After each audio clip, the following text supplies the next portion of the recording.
Okay, we need audio.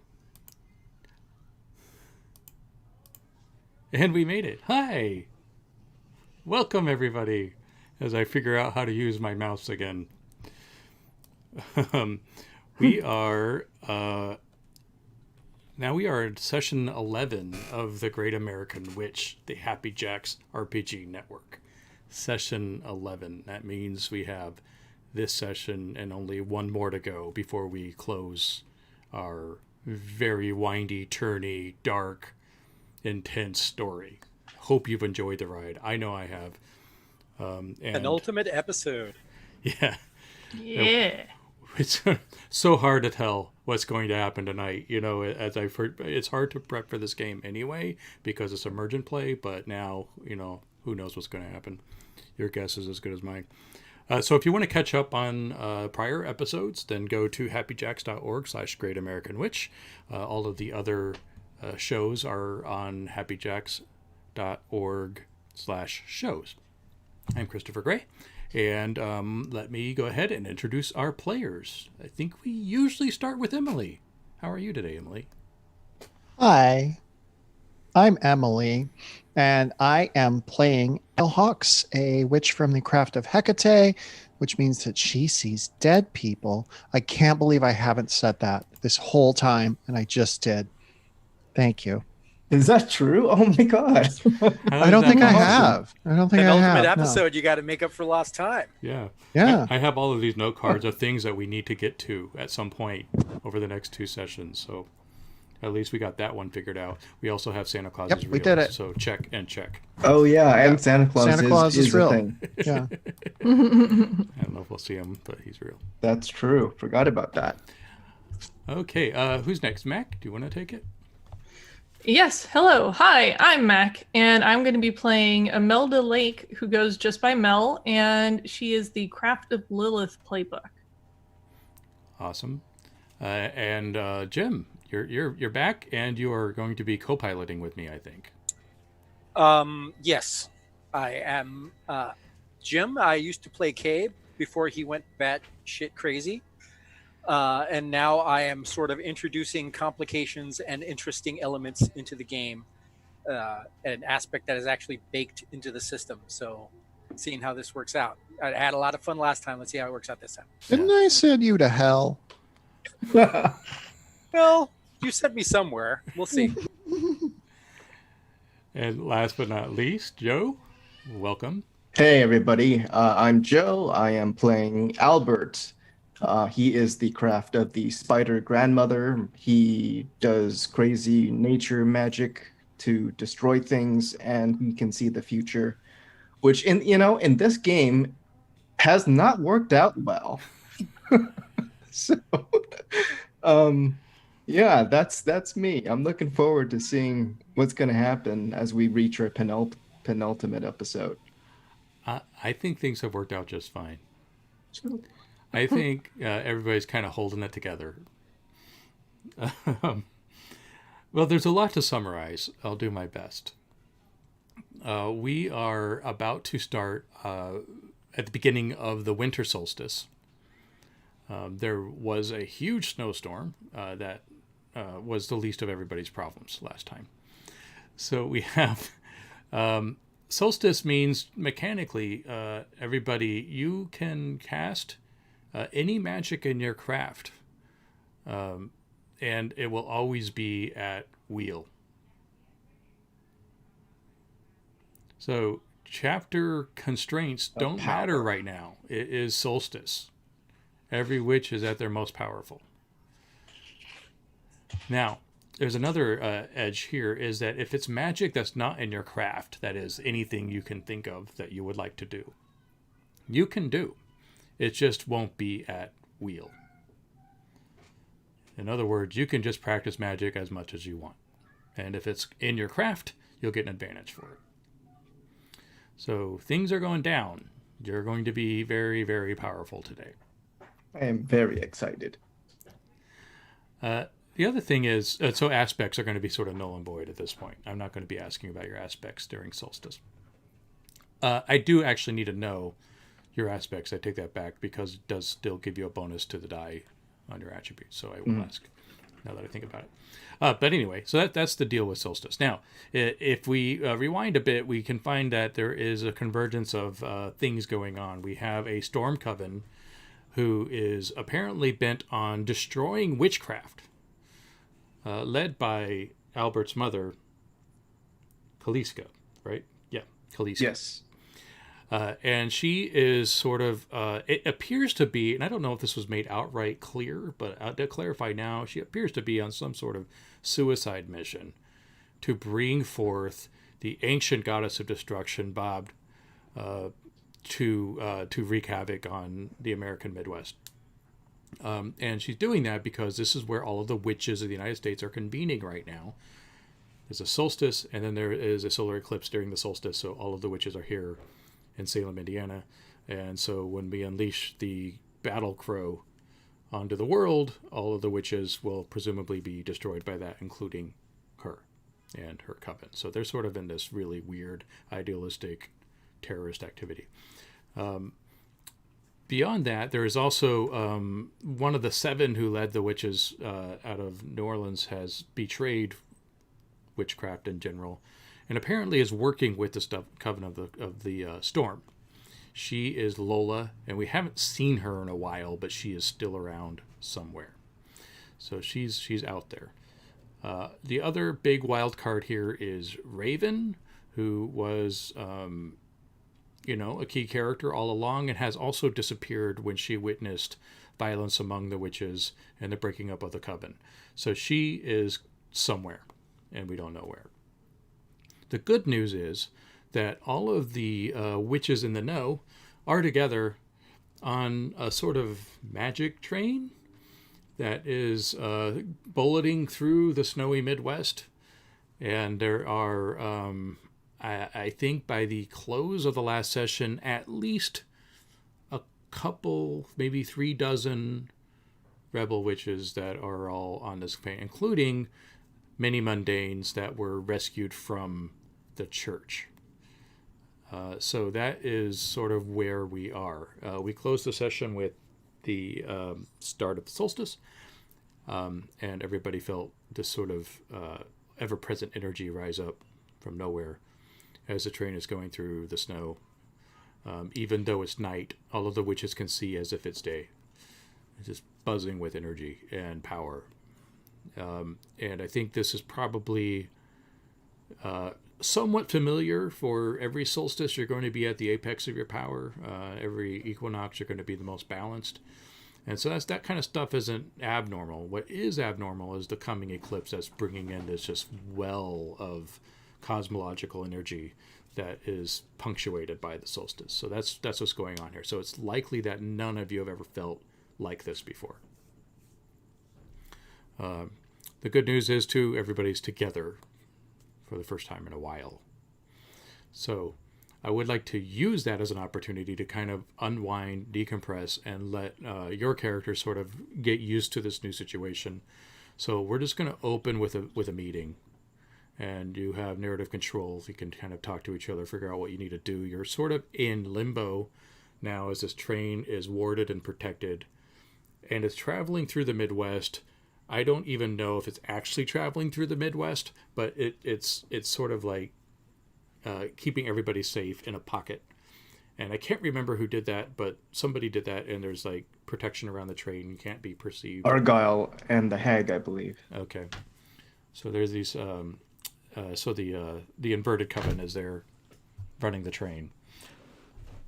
So I'll let you take it away as we begin the session. And I'll just sit here and enjoy my coffee. This is how we run games, folks. Chris, my goodness, you're going to be up all night. I know, it's true.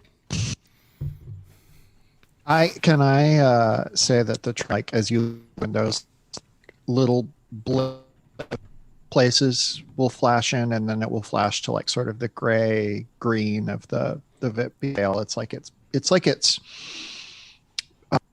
pin pricking through dimensions, like if you stick like a needle through a folded up sheet of paper. That's the vision I have in my head, but you can correct me if you want, because that's what Abigail's doing. She's looking out the window of the trains. It's very interesting.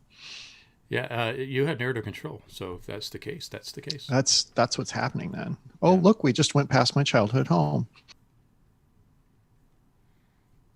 It's sort of, is it like, I mean, it's not like the Willy Wonka tunnel, is it? Mm-mm. Like, No. It's just like you'll see flashes. It's like, oh God, I can't believe I'm talking about this movie at the start of Rise of Skywalker when like the Millennium Falcon is through different very quickly. It's like that. mm-hmm. Yeah, I think Abigail is like kind of quietly hyperventilating because she's been asked to do this impossible thing by Albert, who clearly has every faith in the world that she can do it, and this is the most like powerful she's known, or like, no, this, you can't possibly do that. And by do that, You can you bring mean find yeah, find Alice and bring her back? right. Find a specific soul. B, like you could maybe put her or a doll or something inanimate, but put her in a human being. C, do so without chasing that soul out of the body so that they go to the veil. And then D, make sure nobody, loses their mind or explodes from the sheer psychic weight of it. So yeah, I'm. Also, Emily, your microphone's cutting in and out. I'm not sure if that's Okay, the it's connection. not just me. Yeah, I don't know if that's the connection or not, but you might want to check. Let me close some things because Okay. the computer is bad. All right, so Abigail's sort of like watching out the window, absorbing what must be done or what needs to be done according to Albert. Mel is definitely I think she's sort of sequestered at this point. Everybody saw what happened with her, and so I think that she's being actively avoided by everyone. Mm-hmm. Or at least, everybody not in the coven. Mm-hmm. I think Albert is at the front with Argyle and the hag. Albert is just looking out the train, and I think, like, as we're seeing the just the crazy popping in and out of dimensions and realities, and we're kind of in this warp field, I think Albert is just taking like the first moment to just be still and just know that this is the calm before the storm. And she's just taking that in. Okay, so this is a meeting. This is your chance to kind of come together and make sure you know what you're doing next.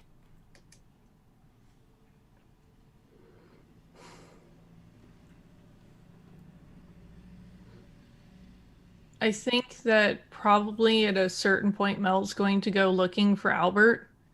And, everybody just kind of keeps parting around her and whispering as she moves through the train.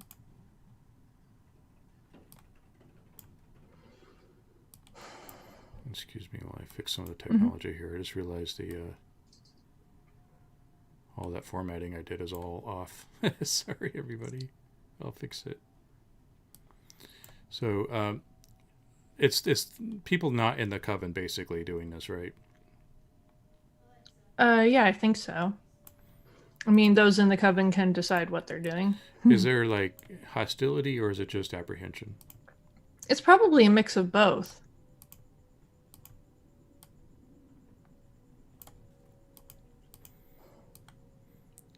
And also, what happens when the sun comes up? Go hide in my corner. Our warp field has a UV protection, right? Like, should be fine. Yeah, Albert is going to notice Mel and just acknowledge her without saying anything. I think he conveys with a look like he sees how people are reacting. She probably pulls up the hood on her cloak because it is starting to get a little bright for her. Just, Albert, what are we doing here? Our best.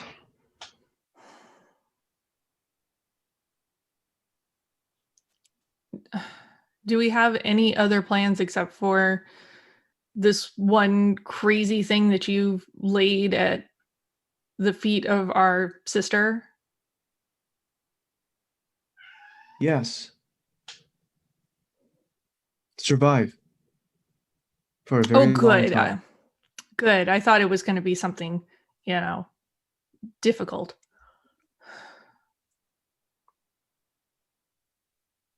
I think, can you hear me fine? Great. Yeah. Mhm. Yeah, it's nice and Good. clear. I just had to close every program on my computer, but we did it. I think that Abigail stands up suddenly from her seat and is like, I can't do it. I can't do it. Not going to be able to. I run every scenario in my head, and 99 of them end in disaster. And one goes okay.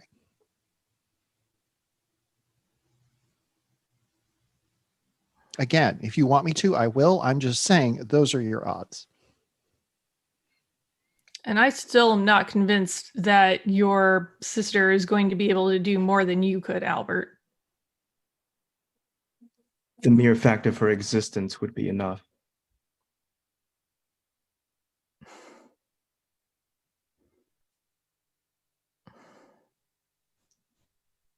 I just don't agree. I mean, you're going to do what you're going to do, but I don't agree. So what do you think? You're just going to use her as bait? I believe my mother has lost her way, and I'm not going to try to redeem her. But the only thing that can stop her or give her enough pause before things become irreversible is for her to realize her mistake. She thought the daughter she was always meant to have never came. That put a dent into her faith. She became angry, desperate. Believe If it or nothing not, else, I need her to know that she was wrong before I kill her. believe it or not, I know a little bit about being disappointed with the gender of the child that you have. And you can't dissuade a parent by just being like, no, look, actually, this is the case. I think she's too far gone. Again, I'll do this, but there's so many ways it could go wrong. It's not something I'm wanting to do, but I'm also trying to do my best. Okay, what's plan B? What's plan B if it does go wrong? What's plan B if you get sucked into the other world and Alice gets stuck here? What's plan B if you both disappear? What's plan B if, Then we fight my mother on two fronts. Okay, sounds great.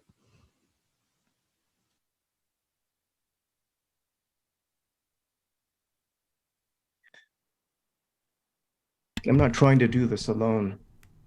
I still believe we can try to find the seven, what remains of them.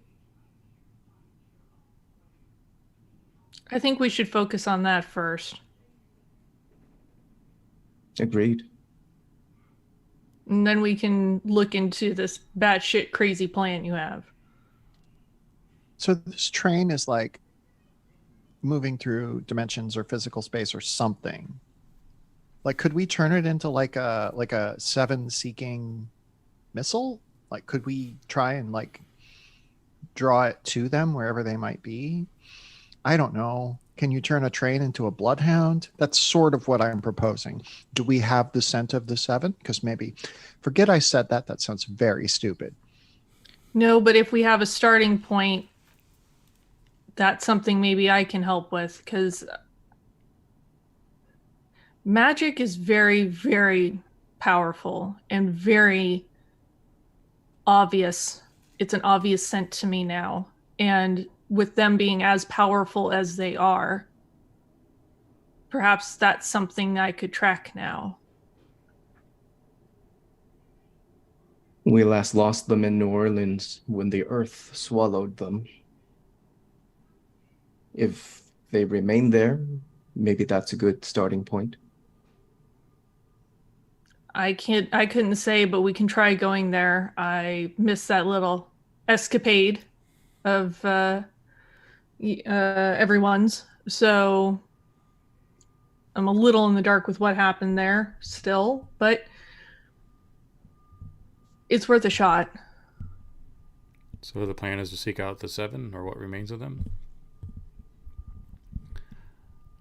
Really All too right. bad we don't have our giant angel statue. And that's back in Salem. Yeah, I know. It's really too bad we don't have it. I do have a note. I think we'll make sure not to lose track of that statue.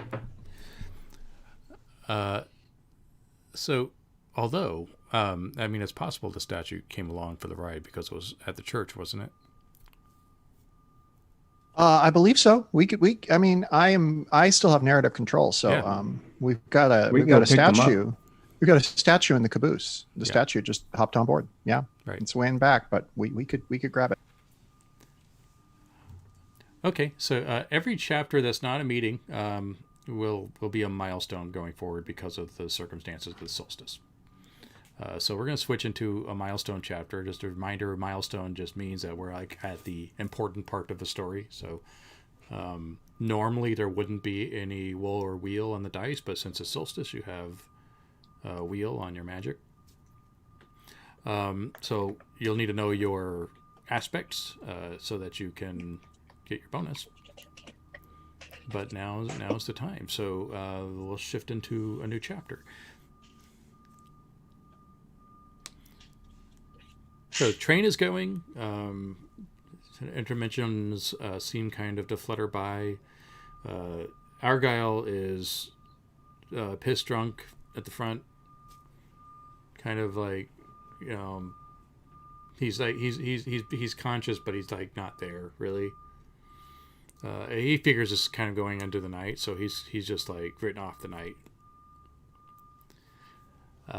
And so the hag, who we haven't named yet, I'm not sure that she was formally introduced, but she's kind of Remember, yeah. She's sitting up there, and she's just reading an really old text. It's something that's leather bound that seems to be kind of rotted with age. She's kind of flipping through worn pages next to Argyle. And that's sort of who's at the helm. The best of the witches are in the back, and along with the mundanes. Some of them are sleeping. They can. It's just like kind of like, we've been doing this for a couple hours, so everybody's sort of nestled into their spot, especially now that Mel isn't around. What do you do?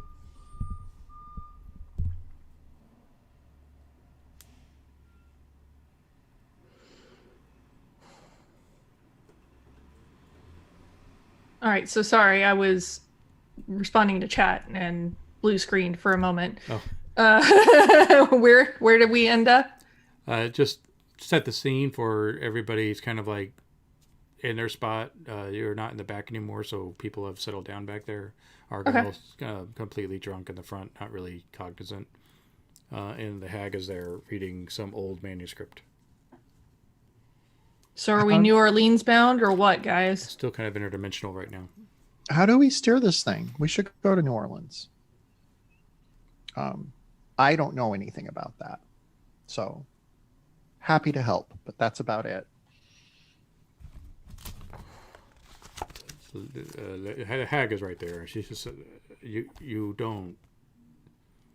This train doesn't exist right now. You can't just pop it out anywhere you want. It's not Harry Potter. She's looking at her ancient book, taking notes. Well, then how do we get it to go somewhere that we can actually get out of it? She looks over at Argyle. I don't think we can right now. So we're just going to go through warp speed forever here? She looks at Argyle again. He's the conductor, engineer, whatever the word is. Argyle, you're standing right there. You're listening to this conversation. Do you have anything to contribute, man? Argyle, Help us out here. Argyle is not passed out, but may as well be.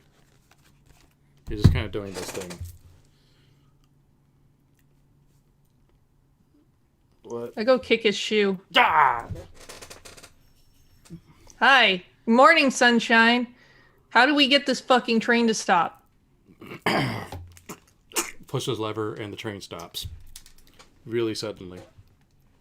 Things fall over, luggage falls, people shout in the back as they like run into each other. Okay, we're stopped. I guess that's a start. How do we get this train to actually go where we need it to go versus playing the creepy scene from Willy Wonka over and over again throughout the windows? This is going to Indiana. Gary. This is going to Gary. Why? On the rail.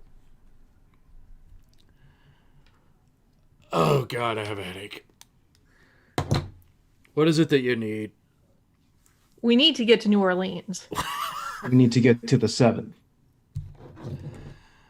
I thought we were going to... I don't know what I thought. I thought there was some sort of revolt against the 7 happening, and I was going to take us to safety. My hearth is in Gary. We can go to the steel mill, and we can get safe there, and we can go wherever we need to go from there. That's where I'm heading. You cannot outrun this Armageddon. The train keeps popping in and out of the Vale. Yeah. We can get anywhere from the Vale. Like, it'll take some doing, but I think I can do it. We just have to stay in the Vale long enough for me to be able to. You want to go back in the Vale? I can take you in the Vale. Yeah. It's too bad I left my D6s all the way across the room because I have a spell I'd like to do. Give me 2 seconds. Please have a fun conversation without me here. Argyle, even if we are to dismantle the 7, they still need to answer for their negligence. So we'll still need to find them. And they'll still need to be with us to stop what's coming. At the end of it, we can all decide as a people what their fate should be. Well, who's to say they're not at Salem? That's where all the action's going to be. I was just getting us the hell out of there because there were werewolves and shit. We lost them in New Orleans. They have not resurfaced. Okay. Why would they be in Salem? I don't know nothing. I'm just... Oh, God. If you're going to hurl, do it in the other direction. 1 sec. You know what? I'm just a Lilith witch. I've got no idea how to find where 7 witches are. I don't know anything about the Vale. I know how to hurt people, and that's it. So if you want to go to the Vale or whatever it is you want to do, that's fine. But I'm not. I've got a train. That's it. And I've got Get a us hearth. get us into the Vale. I'll get us out in the right place. All right. Train starts going again.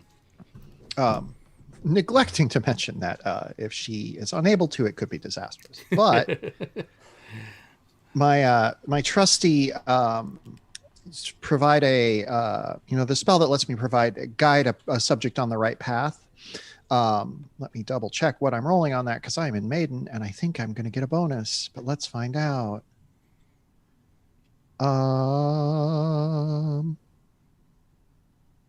Yes. Okay. So I'm getting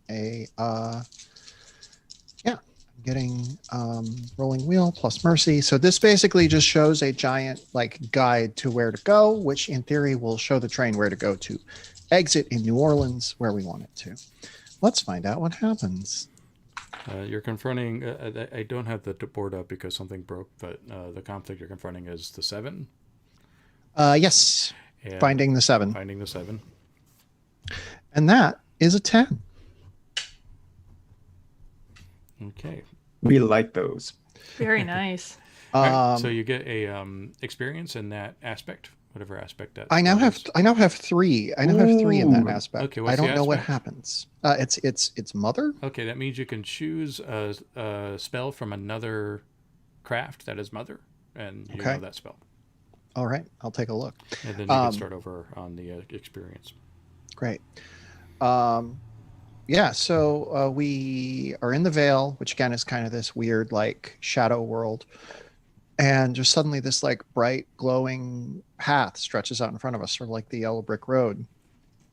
And it's almost like the train is tugged towards it, almost like it's magnetic or something. And it is leading us toward a very specific exit point, and it's kind of like the darkness parts a curtain, and through it you can see the ruins of the place that we left in New Orleans, which obviously did not entirely crumble into the earth, but that the cafe I don't remember the name of, that's gone. So Cafe du Monde. Well, the kitchen was kitchen was saved. right, because you want to be able to have beignets when you go back. So Right. good. So the train arrives like in the middle of the street of like Oh, yeah. like Inception, Yeah. kind of like Yeah. tearing up the asphalt. It just literally just plows right into the middle of an intersection in New Orleans, and like there Cars somehow veering. causes no car crashes, but they're just like honking angrily, and here we are. It appeared out of nowhere too. So All right. Okay, so I guess this is probably about dawn, since you've been doing this all night. So Vampire Mel is feeling a little weak. Probably not feeling super great right now. And I wonder if I could do something that was concurrent with the train going through the Vale. Sure. Argyle, for all of the jackassery, could be a asset to us. And I wonder if, since we do have the solstice, if it's possible to use a spell in a way that it wouldn't normally be used. Yep. It's just instead of being at woe, it's just a regular roll now because of Okay. the solstice. Yeah. So I want to take what would normally be a curse, where I can make all of the blood run from every bodily orifice. However, I've gotten used enough to the scent of blood and the componentry of it that I want the alcohol level that's in his blood to seep out through his pores. Okay. That's funny. That's amazing. So And I guess That is amazing. The narrative has introduced the conflict that Argyle is useless right now. So we'll say that you're confronting that conflict. okay. Starting to realize how difficult it is to run this game without cards, so I might need to fix this problem. I got 8. Okay. Let's see. Jim, do you have any thoughts on how to make this interesting?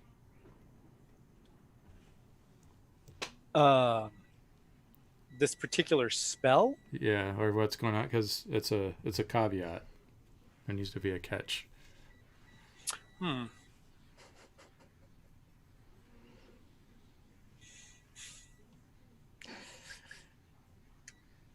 I think that what happens is that you're actually very close to the veil. So actually in it. So as you pull that out of him, it sort of creates a second version of him that is representative of all of his weaknesses, fears, and insecurities.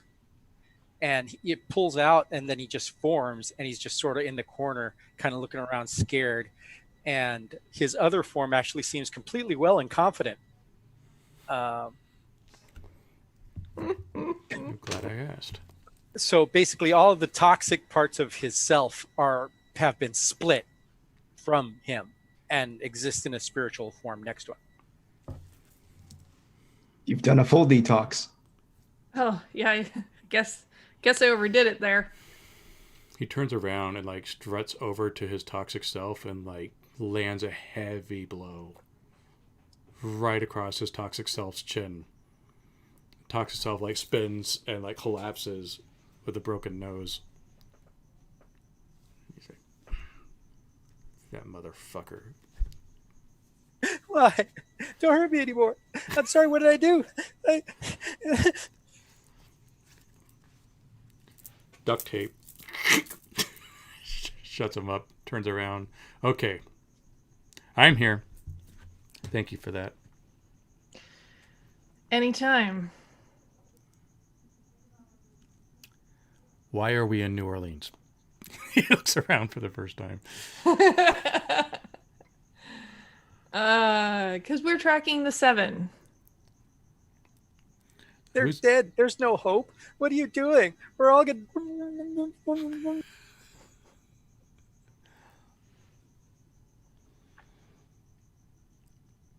Okay, well, track the 7. I'll stand guard. Lydia? The hag. Puts down her book.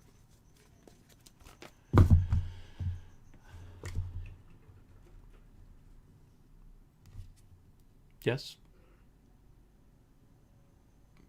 Do you need Lydia's help to find the 7? You tell me what's going on. I'm just getting caught up here. Well, I had half of a plan. I guess I can try that and we can go from there. I'm not feeling super great, but being hungry probably doesn't hurt right now. And I want to get out of the trade and go to wherever the 7 were last seen. And Yes. I'm like completely like I've got a big cloak on with the hood up and everything, and I'm moving slowly, but Normally, being in this kind of light would probably be lethal in kind of a sunstroke sort of way. okay. But it's solstice, so like the witch part of you is outshining the vampire part of you. And there was actually kind of a psychological thing that demoted the beast anyway. Yeah. So while it's not pleasant, it's not inhibitive. You can still function fine. Okay. It depends, like if it's something that's going to require physical effort, it might be at woe, but generally you're okay. Yeah. I basically want to Scooby Doo it and sniff out the trail, trying to find like powerful blood.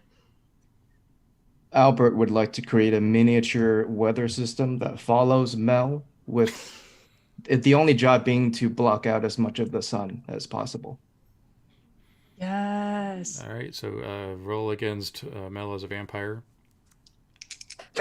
I can be like all of those cartoons where they have the little storm cloud that follows them. Yes, with the black cloud. 7 Okay. with my yes. I think it works too well. You're way more powerful than you realize. Shit. I mean, Of it's course. it's been a while since you felt like this, and so what you thought was doing, yeah. But what ends up Yeah. happening is like this rolling storm comes in from the bay, Oops. and it's just like horizontal rain and high winds, not hurricane. Like, thank God you didn't do like a regular storm. But it is like windy and rainy and completely cloud covered. Okay, I'm just gonna. Okay. But that does fix the problem. Okay. Cool. Like Mel's like, oh, okay, I feel fine. So following Thank you the for sun- that, Albert. Albert's gonna play it off like he didn't do anything because he's embarrassed that he lost control. So and likewise, I think Mel is probably hypersensitive to all of the scents that are around, and you've kind of landed near the epicenter in the French Quarter, so it's all these French colonial buildings and the cast iron balconies, etc. And then there's this massive sinkhole right in the middle of it all. It's probably the size of a football field. And it's still, I mean, there's kind of construction around that people have been trying. It's been, I think, at least a couple of weeks. So the city has kind of come in, and the federal agencies have come in, and they're trying to mitigate this problem. So there's actual construction site built up around it, and high fences and cranes and things like that. But it's like there's a massive sinkhole in it.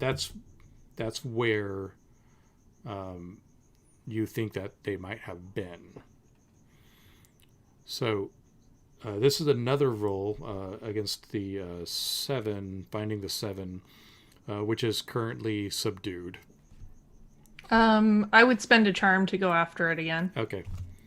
And I'm not sure if you're going after it with magic. If you have a divination that makes sense, you can have it at wheel. Otherwise, it's just going to be a straight wisdom roll. Yeah, it may have to be a straight wisdom roll, which is not great for me, but I'm trying to see if I have anything that might work and help me out, but I don't think so. Yeah, it's not actually like a spell that I have. Okay. So let me roll a couple dice. No bonuses, so don't suck, dice.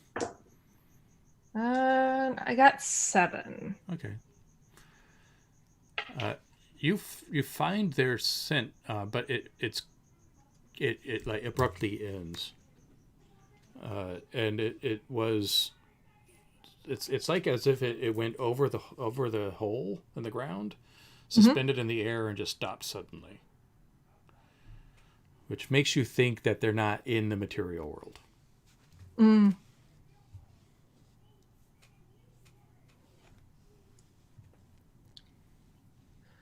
Great. So you found where they were, but you don't know where they are because they're probably not. So they probably, my guess is that they would have entered the veil. Yeah, at this spot. Who wants to go back to the veil? Do you believe that's where they are? I'm pretty sure because the scent stops cold. It just disappears. I seem to be spending a lot of time there, so why not? Fair enough. Oh, look out for Cabe while we're there. Okay. Yeah, I sent him to the Vale. I thought, it wouldn't come up again, but look at that. Fun. Okay. Cool. Very excited about this now. All right. To the Vale we go. How are you getting in? How are you going to cross over? Not my department. Guess what? This is the thing Abigail does all the time. Let's see. I got to remember what my spell is that does this. Yeah, create a pathway for the dead to move on to the afterlife. Okay, so you are confronting a subdued conflict. Oh, okay, well, yeah, I'll spend my charm. Okay. I don't need to establish that Santa Claus is alive anymore. I've done that already. How does Santa Claus help us here? No, you know what? I just want to know he's out there. I just want it for me. I want to know he's out there. But can he come in and do something? Because I want to see him. Well, he's the master of teleportation. Awesome. If any of us knows Santa Claus's number, it's Albert. So that's true. I'm sorry, but if you see Santa Claus, you're going to see the real one, which is Odin with his 7-legged horse, and that's not going to be fun for anyone. Hell yeah, that's going to be great. Yes. That's going to be awesome. Okay. That is a 9. Jolly. That's a 9. All right. So are you doing the door thing? Yeah, it's it's the same thing, except this time because we're in the middle of a rubble-strewn city, it's like pieces of cement from the sidewalk and stuff create this wheel in the sky that we can then travel through. Okay, so you do it, but it's strong enough to allow the 3 of you in, but you really can't keep it open for anybody else. So it's just the three of you. Otherwise, you would have to put a little more effort into it. Now, being solstice, you probably could prop it open longer if you want. But Yeah, what's that look like? What's that? What do I got to do to do that? I think it just means that there's going to be a whole lot. It's like the poltergeist with the door, that's just like this constant bright bulging light shining from the middle of the revel, and it's extremely conspicuous. But I think you could, if you wanted to prop it open, you could. I corrected myself. Since it's solstice, things are going to be easier and more powerful than normal. I'm going to prop this thing open. Okay. But let me suggest a complication, which is that normal people can see it. Yeah, I think that's going to be very obvious, right? With, head to the light, Marianne. Yeah. The pulsing light. Okay, thank you for that. So you are back in the veil, and you remember once you cross over, you sort of have like a veil version of yourself, which is more a good reflection of what you want to be. It's like an idealistic perception of yourself. So that's it. So you come in looking like that. And if you want to describe yourselves, it's a good time to do that. The veil avatar can be pretty cool.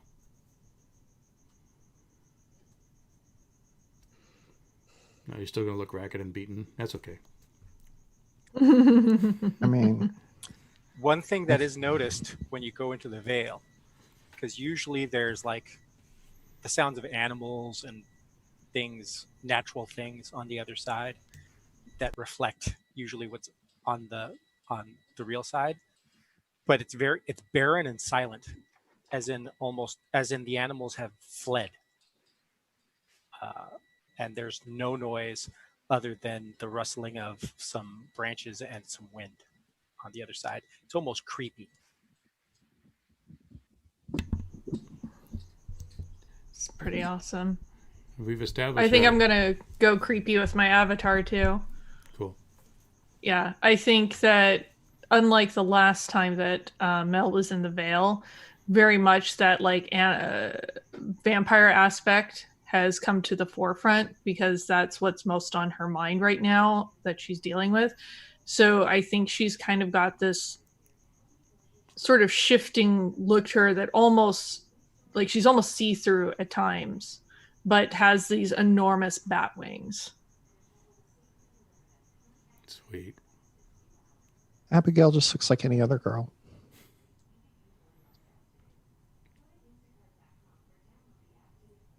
Albert looks semi-translucent, as if he's not fully here or some part of him is missing.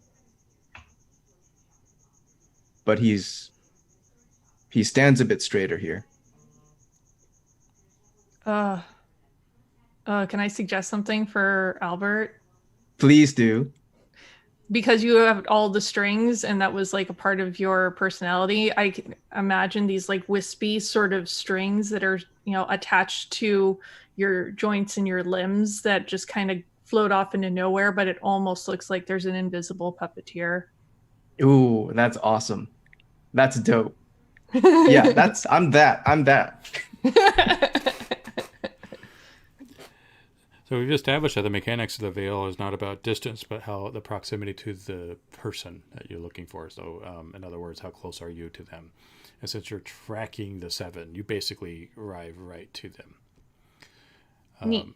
And you see 6 of them. If you recall, there was sort of like the frumpy middle-aged white guy. There were a couple of younger ones. There was like just a hodgepodge of people that you would find in New Orleans, really. And they are suspended on this massive, glistening silver web that seems to go off into infinity. And they are just trapped up in there like flies, and they're suspended animation, unmoving, unblinking. In fact, they're partially cocooned, not entirely, but partially. And those few that have their eyes open, completely white and vacant. There's no life. And the ground surrounding that webbing looks very smooth, almost like ice, but it's more like a white layer on top of the earth that rests beneath the webbing.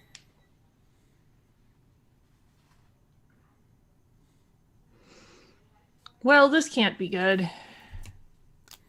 Introducing a new conflict. 7 are, what's the word? Caught? Trapped? Yeah. Ensnared. Ensnared. Thank you. That's much better. Who's the writer? They failed their resistance check to entangle. That's usually a reflex save. True. Albert would like to see if he can beseech the spider grandmother to help here. Is that a? I don't know if I have a spell, so I'm thinking it'd be just a regular roll because of. It's divination. Veil weirdness? Strictly speaking, it's divination. So Yeah. yeah, it would be a wisdom roll, a straight roll, because unless you have a spell specifically doing what you're wanting to do. Just Well, quick what I'm narrative wanting question to both of you guys, though. Yeah.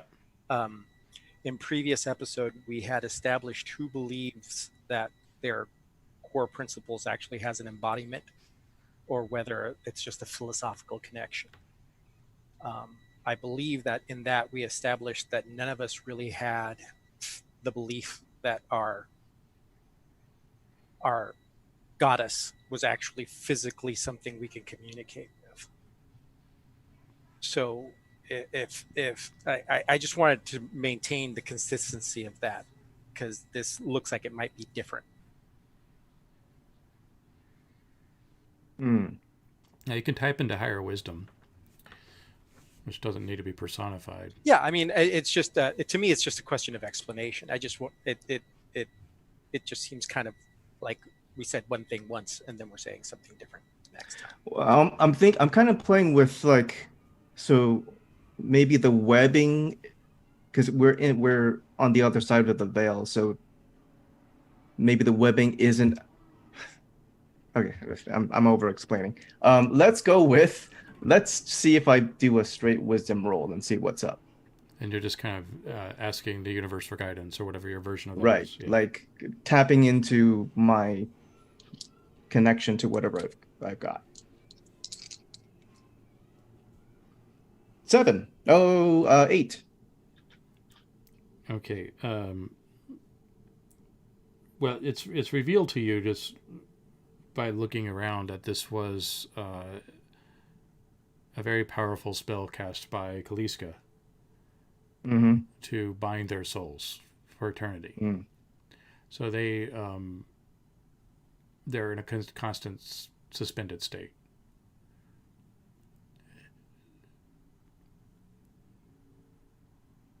Okay. Do I gather anything beyond?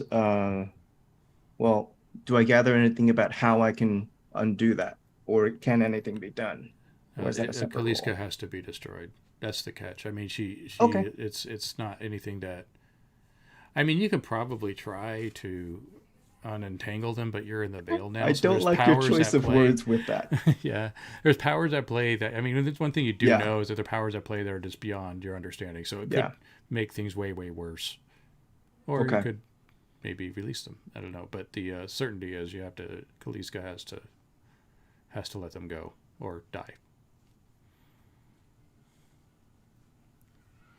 It appears there's no other option. I've tried to delay this as long as I could. Let's go kill my mother. Okay. Finally. How do you propose we do that? Can I use this webbing curse spell as a triangulating to see if this spell has her geotag? Is there an equivalent like that? Well, you're in the veil, so if you do a divination on your mother, you'll be brought to her. I mean, that's sort of how it works. Okay, I would like to do that. I intend to be brought to that. And do I encounter? What happened? It's another wisdom roll. You're going to go against Kaliska as the conflict. Oh, that'll go well. Flat wisdom, yeah. Yeah. Unless you have a divination spell that works in this case. I do, but let's go with I rolled a natural 9 plus 1, so that's a 10. Okay. So I'm just gonna stick with that. All right, so that is subdued, and it's a 10, so you can describe to me what you see Um, and how the experience works. So you pop up, and what do you see? What happens? I kind of just follow the strands of this giant web, and I see the patterns of it, and a lot of the tangles and knots are the same ones that I've used in various forms. And so I know my mother's workings very well. And I use that as kind of a pattern recognition. The idea being that as I look at the way that she crafts this web, I get a sense of her psychology and what she was thinking while she was doing it. And I use that to triangulate that she is physically in New Orleans. Oh,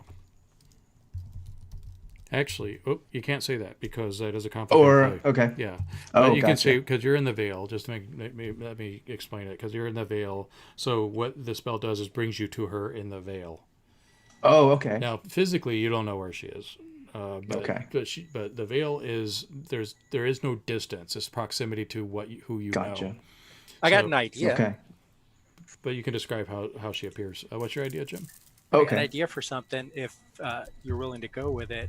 But a young woman that actually looks a lot like you and a lot like your mom is standing on one of the webs.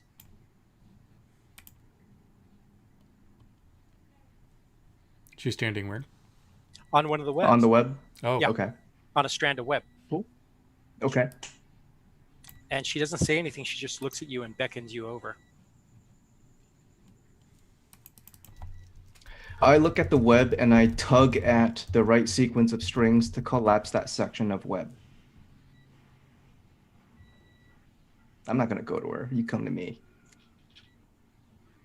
She deftly sort of jumps to another one. And she's very careful to actually miss a few. And she walks on down. She goes, only certain ones are sticky. I would like to roll. So what I'd like to know is, can we kill her here, or do we have to do this in the physical?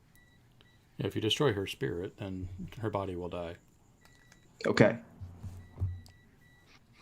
But no, I heard you were looking for our mother. Oh, that's what you're doing. Okay. I thought you were. Okay. Okay. That changes things. This man in a suit came to me and said you were looking for me.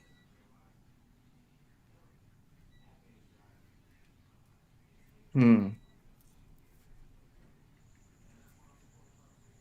Did this I'm man gonna- in a suit have a name?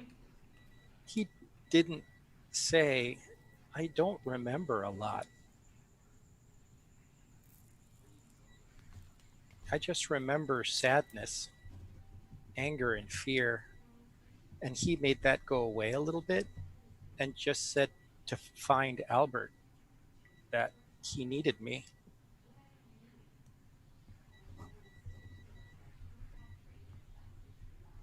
I feel your guilt.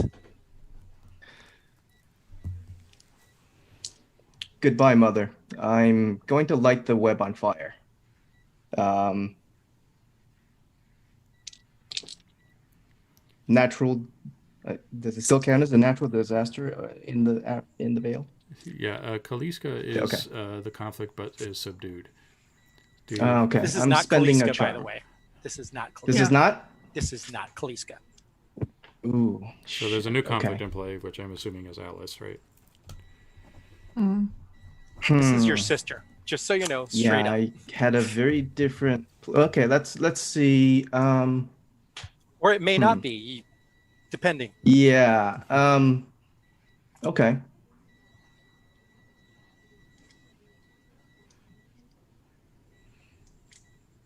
I'm going to roll. I want to, because I don't think Albert trusts that this is the sister. So I'm going to roll to see into this spirit's past. And no, it's like, who is this? So it's one of my own divination spells. Um, and That let's means you see. get it at wheel, and you're confronting Alice as a conflict. Yes. 11. Now, Alice is a conflict in the table. I leave it up to Jim to decide if that resolves the conflict, and you can decide, or if Jim wants to. Do you want to hold it and subdue the conflict, and then you decide? Well, this is the conversation I think I need to have with Joe. Is how do you have a straight up resolution that you want to do with your sister that something else would fall in the way of, and then we can just set this aside and do it a different way? I got a couple of ideas. Or it could, since this is the penultimate episode, this could be something that resolves something for you. Yeah. How do you want to handle it? So the backstory would be we shared the womb together, but we were technically going to be conjoined twins. If anything, the story is that only one of us was going to physically survive, and the other made the choice to give up the essence. And so that was always going to happen. It was always going to be either me or her, but I think because of that, we've always been kind of entwined. Like part of me didn't survive. And so there's that weirdness. I think Albert believes Kaliska needs to see that. I don't think Kaliska's ever going to change her mind, but I think something has to shock Kaliska's psyche so that we can actually fight her.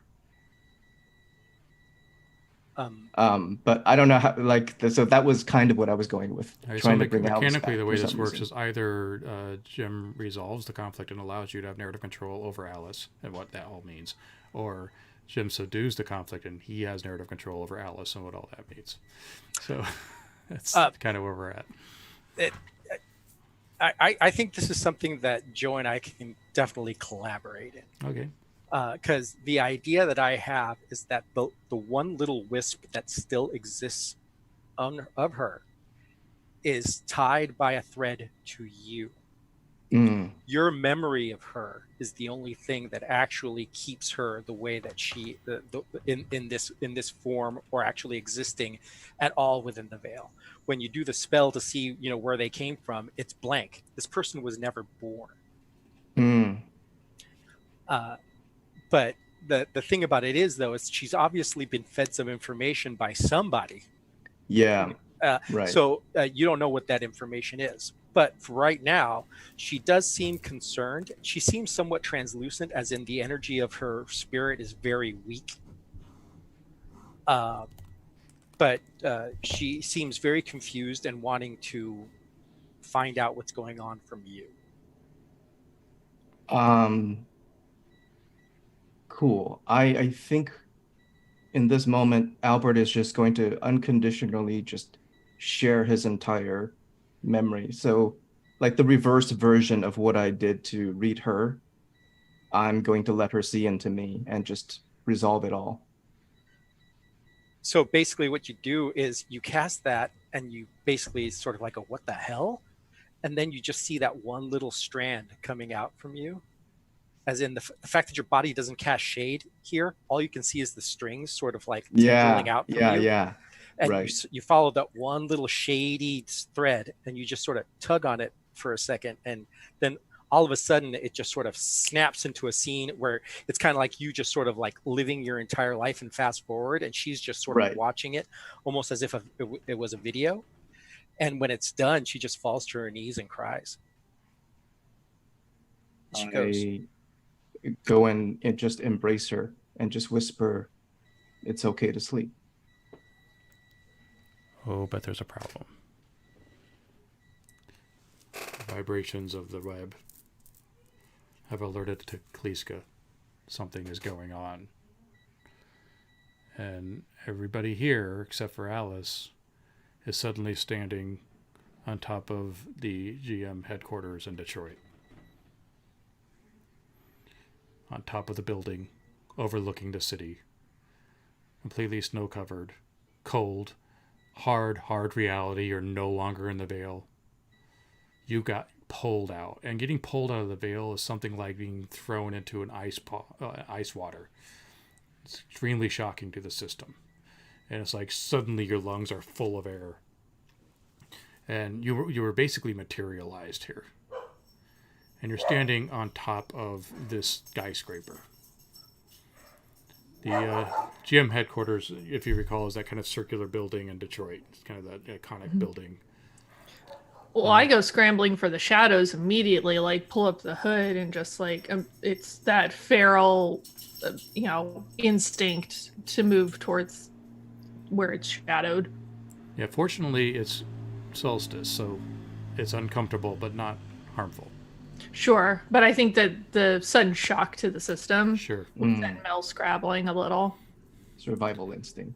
Mm-hmm. And Kaliska is standing on this building in front of you with 12 other witches.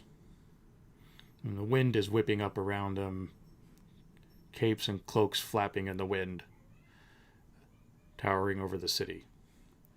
Kaliska is far too young looking. She could be 20. The last time you saw her, she was an old lady. And she's wearing, like, it's almost like she's about to go to battle. I mean, she has sort of a bodysuit, and, like, she has pistols and holsters, and she has an overcoat, gloves. Like, she's about to go fighting, and the rest of her crew looks like that. So you're just sort of all standing there, sitting there, falling there, whatever it is you're doing there, and they're all standing over you in this tableau of menace and power.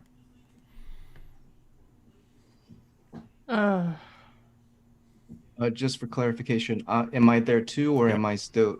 Okay. Your mother, I presume? Not for a very long time. I have more to Albert's my going identity than into... only Albert's mother. I'm a change maker. I am a prophet of a new time to come. I am the bringer of a world of peace. You are a stereotype who is monologuing. It's so good to see you again, Albert's mom. Can you make us a snack?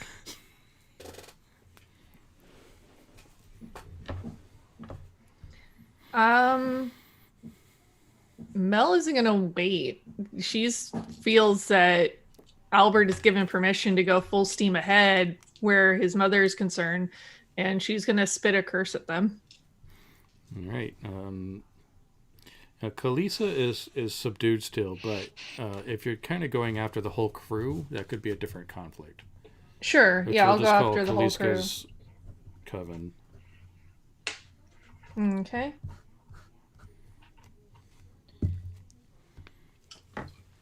All right.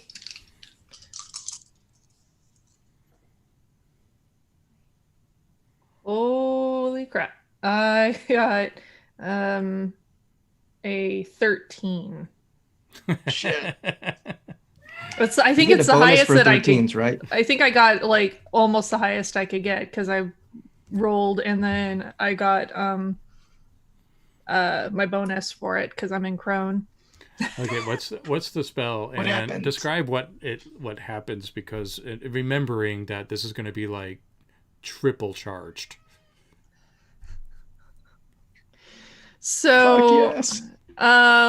normally it would just make everybody bleed from their orifices.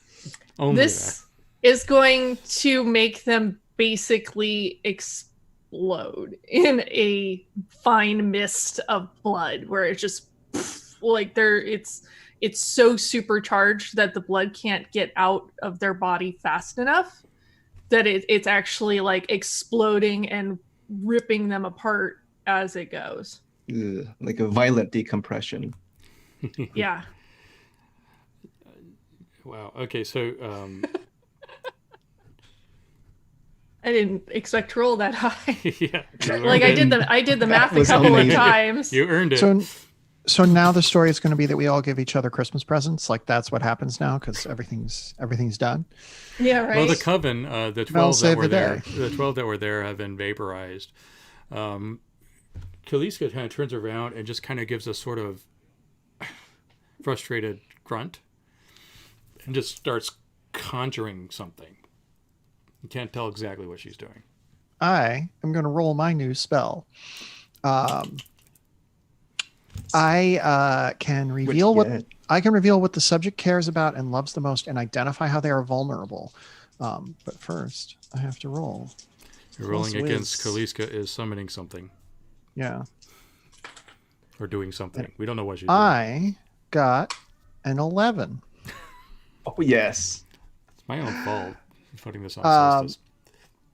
Yeah, I don't know what she cares about most, but whatever it is, it's like a ghostly, it's like a ghost of the thing she wants most that sort of rises up next to her out of the ether of the universe, just sort of, and like she can't even see it. It's like only I or my allies can see it or something like that. So yeah, it's like just a wisp of a shadow of the thing that she cares about most. You see a visualization of sort of like her, sort of middle-aged woman, parking in a ranch-style home, grabbing the groceries out, coming in, a man coming out, giving her a kiss. They walk in, teenager on the couch watching some show, putting the groceries away. That's what you see. This sort of weird, normal, mundane suburban life. Okay. And why that makes her vulnerable? I think that makes her vulnerable, which you could probably answer that question too. But if I had to get behind that, I would say it's because she thinks that life is impossible. Yeah.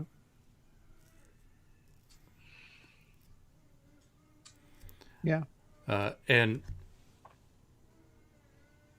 so this was done in this was done in retaliation to her doing some magic, right? Mm-hmm. So how does that interrupt her magic? I think she can just sense that I've seen some part of her, specifically me. I have seen some part of her that she tries to keep hidden. It's almost like when you say too much and the person you're talking to kind of sits back a little bit. Like it's like that, except she hasn't said anything. She just knows that I know too much.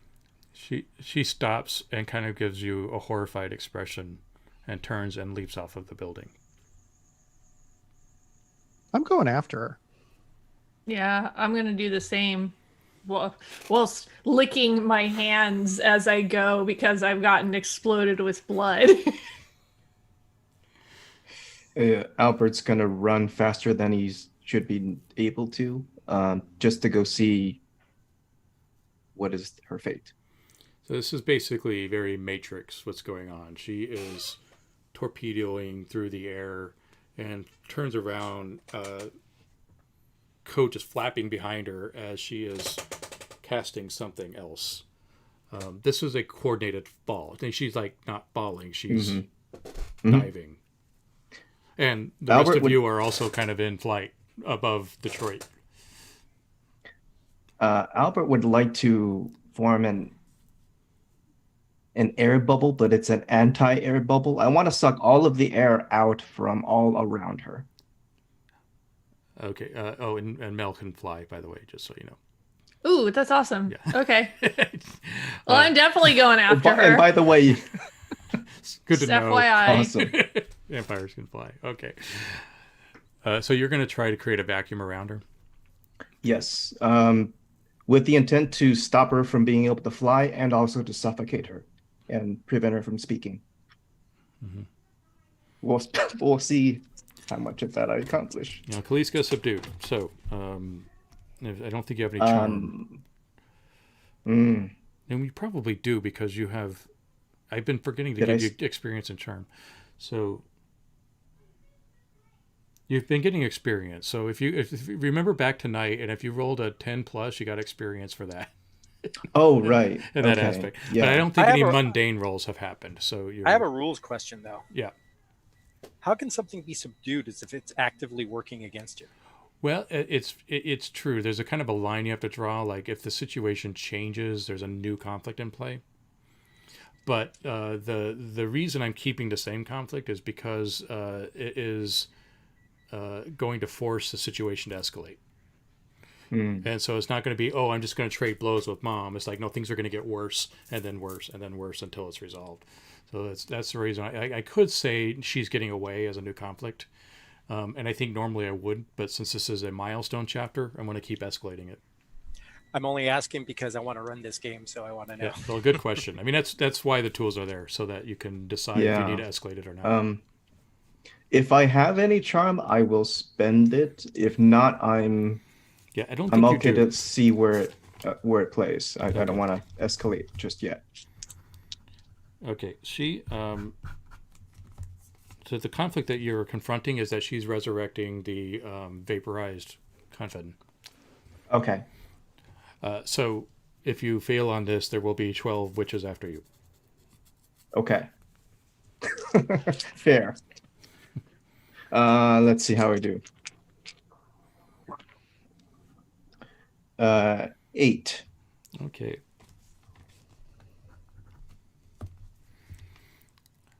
All right, so she's middle of casting this, and I don't know if anybody's close enough to the top of the GM building to see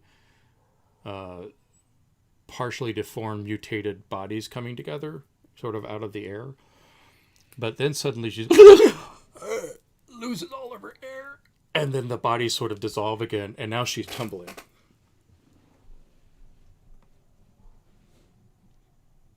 There's a but, though. What's the but, Jim? Help me out. A crow comes out of nowhere and swoops her up. Perfect. Well, now I'm falling for no reason. I got a solution, though. I'm going to open a gateway to the friggin' Vale. You can do like a Rick and Morty portal beneath you. Yeah. Falling from the portal. Dimension of Yeah. pillows. I've always wanted to fall into a portal. Portal 2 maneuver. Yeah. Yeah, that is a 9. All right, I guess the conflict falling over Detroit. I do have a notion of what a complication could be, but I'll take it because I need help. It's hard. I think that because of like speed and I am trying to set up my fall so that I basically end up in the veil and sort of land on my feet, but I want to overshoot and end up in the afterlife. Oh, you're gonna break past the veil. Yeah, I'm gonna skip right past it like a stone. It doesn't have to be the afterlife, but that was where I was like, yeah, I'll take it. I Miss know the exactly exit. what I can do with this. Okay. Yeah. Is anybody else going in that veil too? I guess we can. Well, Mel, you can fly, so you don't have to. But I think Well, if Kaliska is Albert's in is a she free still fall. there? Yeah, she got picked up by. Oh yeah, you stepped away. A crow. Yeah, came sorry, in, I had to step away for a sec. A crow came in and grabbed her and flew off. So I there's think a crow. There's a large crow, like having it has her in talons and is flying. Oh, I think that because like Mel could fly, because Kaliska could fly, like they could flap and like sort of settle on the ground in the veil. I just sort of like ping off the surface of it and end up somewhere else. Just skip across the pond. Yeah. Mm-hmm. All right.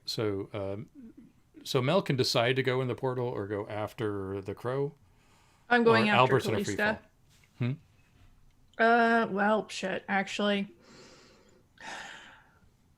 I want to go after Kaliska, but I'll probably stop and go grab Albert instead. Okay. Because that would be shitty of me if I did not go get Albert. Yeah, I think Albert would want you to go after the crow. I Did we know. have eye contact? I think that But yeah, that's I think something Mel you would do. knows that, but I Yeah. think Mel's going to she's No, that makes still sense. got enough of a soft Yeah. spot for Albert. So No, that Albert makes is sense. suddenly snatched by a vampire and brought into the sky. Yeah. Very blood-soaked vampire, so your outfit's going to be the dry cleaners are going to have a lot of questions for you. Going That's after fine. the crow. I'm here for that. That's awesome. That's amazing. So, I mean, just catching up with the crow will be a mundane roll. I've been in year 0 all day, so I'm trying to remember my own rules. Oh. I think you're trying to kill her, so this is a lash out, a severity roll. Ooh. Yay. For me going after her? Yeah. Yes, severity is good for me. Conflict, crow, and interloper. I got distracted helping Albert. Uh-oh. What did you get? A 6. It's to balance out the fact that I had the 13 earlier. Yeah, I think by The getting rolling wheel, right? Or is it just that's for only magic? magic. That's a rolling wheel. Only Okay. magic. Only magic. I think it's as simple as that. Like, it takes too long to get Albert, and she's gone. Oops. That crow is flying fast. Meanwhile, As the crow flies. we are going to. I think this is well. Let's continue the chapter to figure out what goes on with Abigail.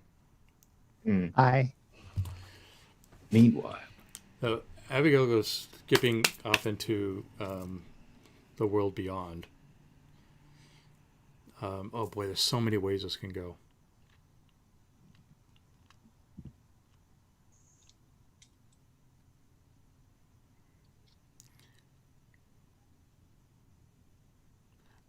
I think she ends up kind of tumbling into multitudes of lost spirits.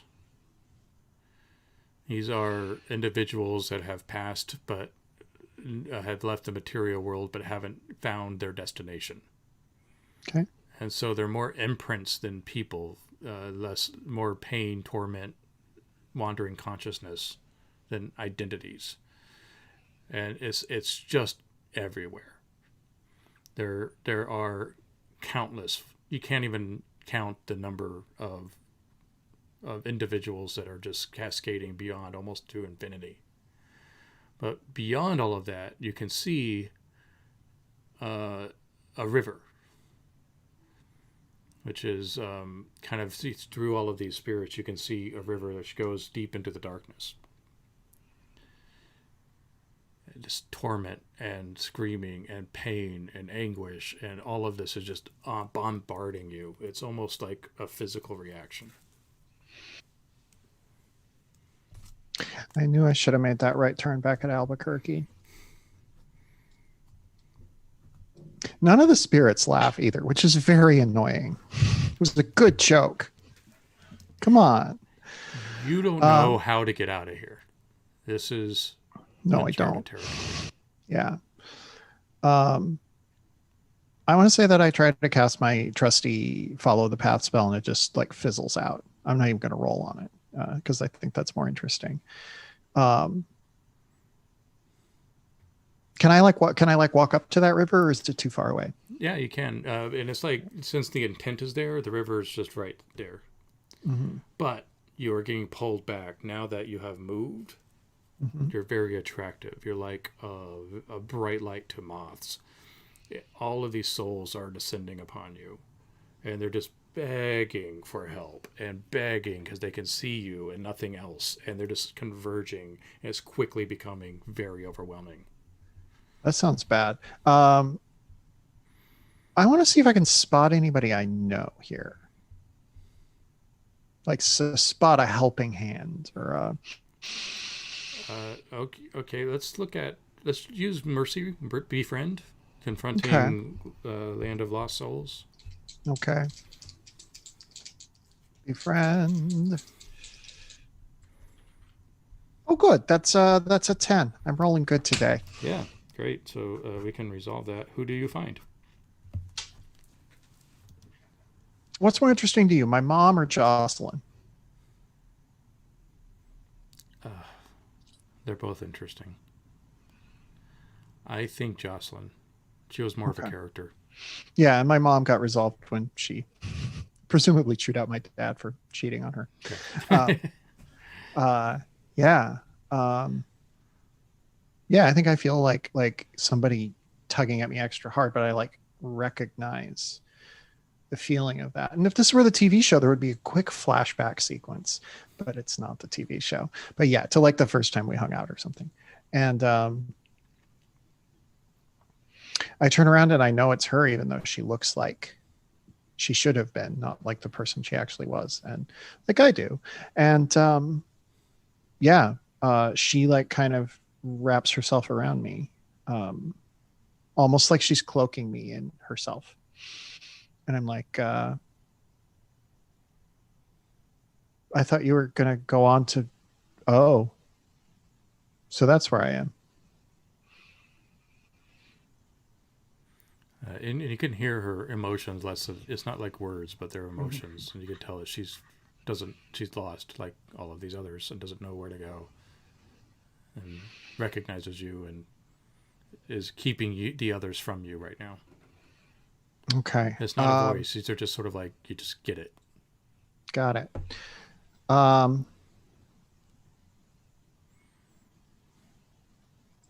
Yeah, I am going to, I think probably one last time. This is very his Dark Materials.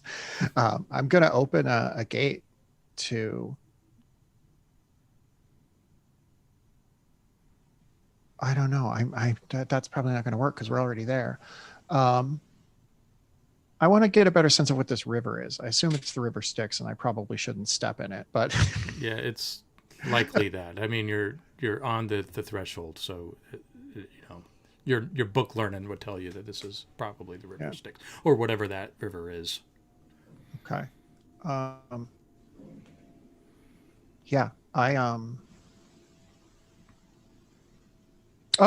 actually do have a spell that will help me here. I can commune with the dead with the ability to understand what they want or need, even if they don't know it themselves, and provide guidance for them. Since it's the solstice, I'm going to hope that I can do that for apparently thousands to millions of them. Awesome. Do all the things. Yeah. All right. So let's see what happens. Yes, that is a 10. All right, you're confronting the trapped conflict, which I added. So you can tell me what happens. That means you can get out if you want to. Yeah, it's like I might want to like show you something though. I took notes on wishes that everybody had. I don't think you can see this. Whoops. Yeah, you see that? Kind of. Just move it toward me a little bit. Yeah, Ghost Army. Yeah, oh. that was one of the wishes you guys gave me in Slack. So if you wanted to go that direction, there is a card here for it. Yeah.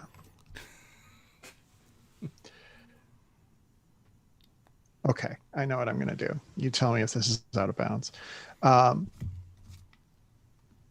There is a swirling sort of... The problem with this river is there's no way to travel upon it. It's like there's a backed up queue, and everyone's gotten stuck here because whoever's supposed to be moving around on this river is just not doing it, or we can't find him or whatever. And I just have this instinctive sense that like whatever boatman was here, he hasn't been around in a long time. So we need some sort of vehicle.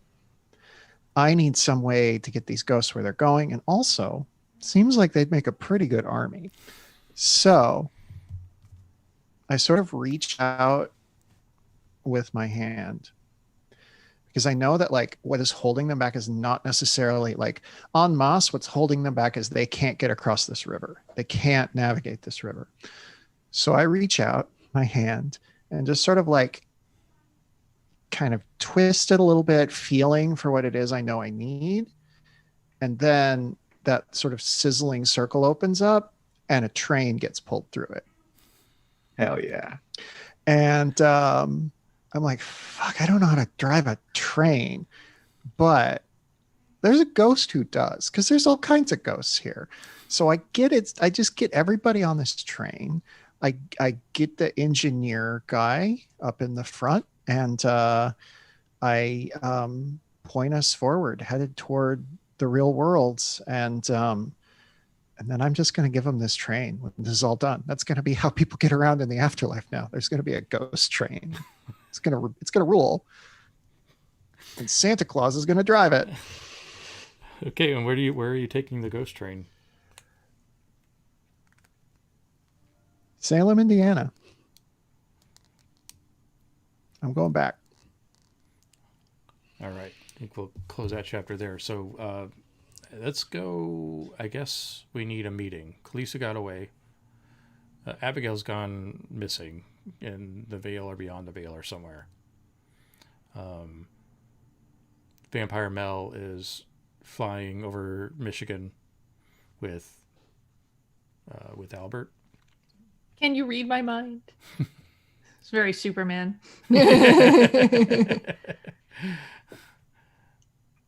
That big storm is gone, so it's nothing but blue skies. It's very uncomfortable.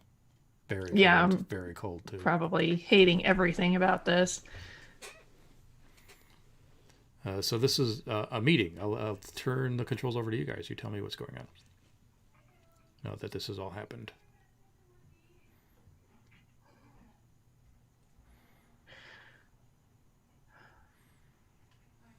All right, now that we've played Damsel in Distress, where do we go from here? Home.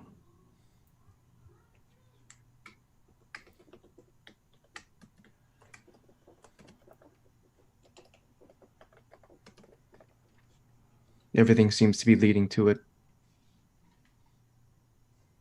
And if she were to pick her final battleground, that was where she would do it.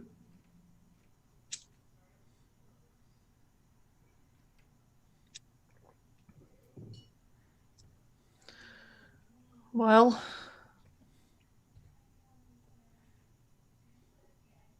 I really have no concept of how far those things are from each other. That seems like probably a long way to fly, especially during the daytime.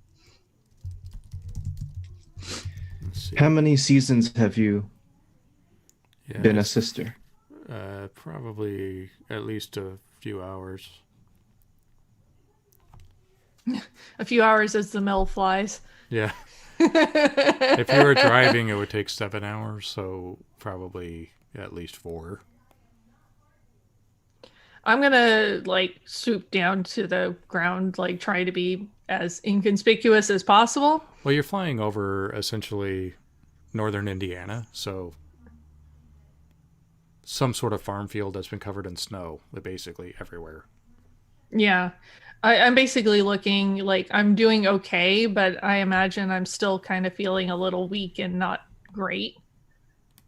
And I'm doubtful of my ability to fly for 3 hours, even with the solstice. Fair. Yeah. Albert's gonna ask, how many years have you been a sister with us? How many solstices have you experienced?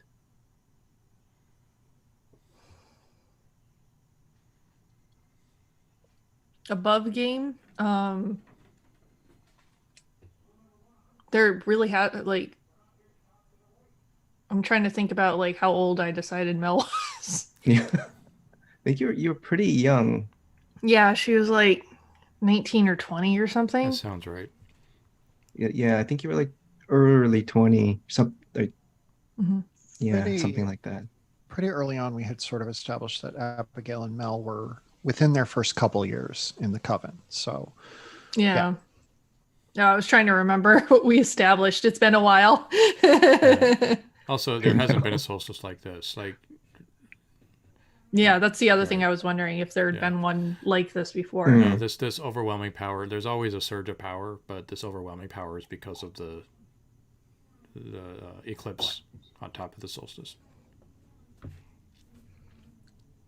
This is all new, Albert. Precisely. Albert is going to cast a blessing on Mel. Nothing of the natural world can harm the subject, including weather, natural disasters, animals, or hunger or thirst. That's super helpful. Yeah, you don't even have to roll for it. Saving that one. Yeah, I was about to say, I'm like, where was this spell yesterday? So in a meeting, can I just make that work? Yeah, it just happens. Okay. Mhm. I've basically turned you into a daywalker Sweet. for as long as this is going on. And the hunger and thirst, technically, you're not bothered by it, but you're in full control. Like you choose what you feed on and when. This is the gift that we're fighting for. The ability to set things right, to wield this power, to make miracles. And to go kill your mom.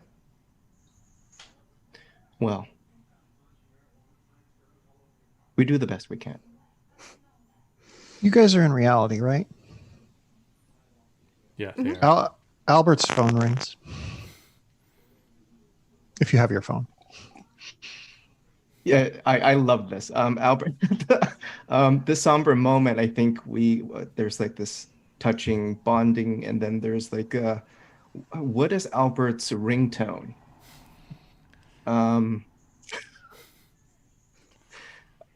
I think feel like it's you got maybe it's stuck on something, huh? It's Mambo number 5. yeah, Mambo number 5, but it's like the 8-bit version. Gotta Because the full version costed 25 cents. So yeah, we we hear the Mambo number 5 8-bit version, and Albert opens up his flip phone or his smartphone, and phone answer. Hello phone. Google Albert? answer. Albert? Hello? Albert, hello. Yes. Put on. Okay, hit the little button with the speaker on it. Or put it up to your ear. I hang up. Hello? I'm going to call Mel. My device has been cursed. I believe Kaliska's preventing us from communicating. I'm pretty sure it has nothing to do with your mom, Albert. I'm going to call back. Bump, bump, bump, bump, bump. Albert? Hello, Google, answer. Albert, this is Abigail. Will you put Mel on? It's for you. Hello? Hey, where are you guys? In a fucking field. I'm In BFE. I'm in Salem and I have a train full of ghosts. I don't know if we can work with that, but it's what I've got. There's at least 50 and perhaps as many as 5 million. I haven't quite gotten an account because they all can fit into a tiny little space. Holy shit. Okay. I'm getting a real big flood of new information in the past, 2 minutes. So you'll have to forgive me if I'm not quite sure how to process it. It's a lot for me too. If you know where Argyle is, I'm kind of giving the ghost his train, but I'll buy him a new one. Trains can't be, they're probably really expensive, but yeah. I lost track of that guy. I have no idea where he is. Shadow Self and... Long story short, in addition to all the other stuff we've done, I fixed the afterlife. So, but first, these ghosts are going to help me, and we're going to fight with all of these ghosts, however many there are at our side. So get back here because everything's headed here. I will do my best, Aragorn, to show up and help you with your ghost army, even though I'm not really sure what the hell to do with them. We'll get there as soon as we can. Albert just did something that will make it easier for me to not die. That's good. What's that? I probably don't want to know. We can talk about it later. Yeah, it's fine. There's, more pressing matters at stake. It's fine. You can tell me when we get through this. Cool. Let's do that. Sounds good. We'll do lunch. Your people can call my people. Okay. You get back here. I'm going to try and find Raven. Be careful. I mean, I've already been to the afterlife and back. There's not a lot else that can happen to me. You say that now. Yeah, but I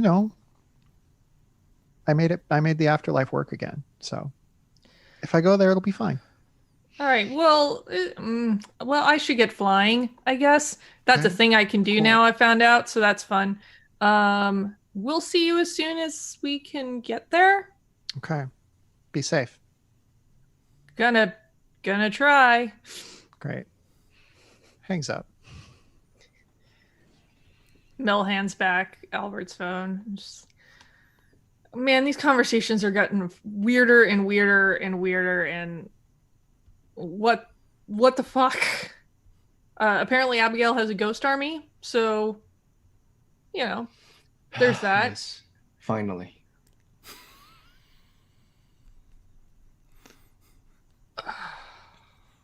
Sometimes I wonder if I picked the right coven. I am just gonna scoop up Albert again and just take off. Okay. What is the fastest you've ever flown? Honestly, I kind of didn't really realize that I could fly until a little while ago, so I don't know. I haven't exactly tested this out. Let's find out. Albert's gonna literally keep the wind at your back and push you as you fly, so you can Superman as fast as you want. Yeah, how fast can Mel fly? You have narrative control right now.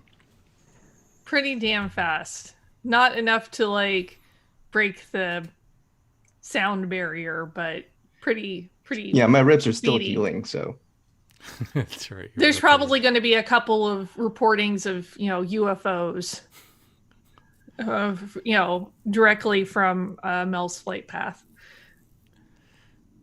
Okay. So I think from this meeting, we know that Mel and Albert are going back to Salem, and Abigail's going to look for Raven. Jim, do you have any thoughts on how we should open this next chapter? Of the search for Raven? Yeah, I think that's probably where we need to go next. Let's see. Where would Raven be? She left because she saw everything fall apart with the covens. She left in anger because she saw Mel attack and draw blood and kill other witches. I was just having a snack. She's maybe the one that saved Kaliska. We don't know.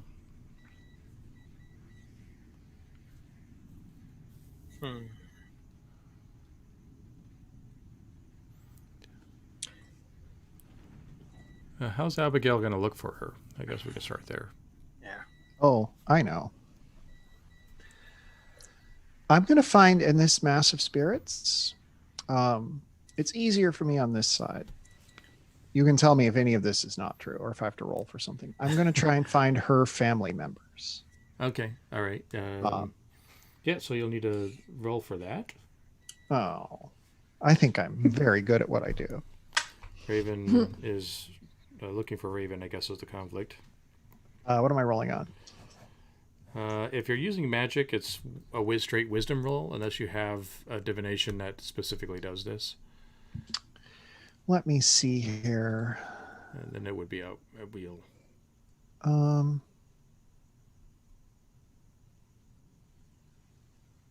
I kind of do.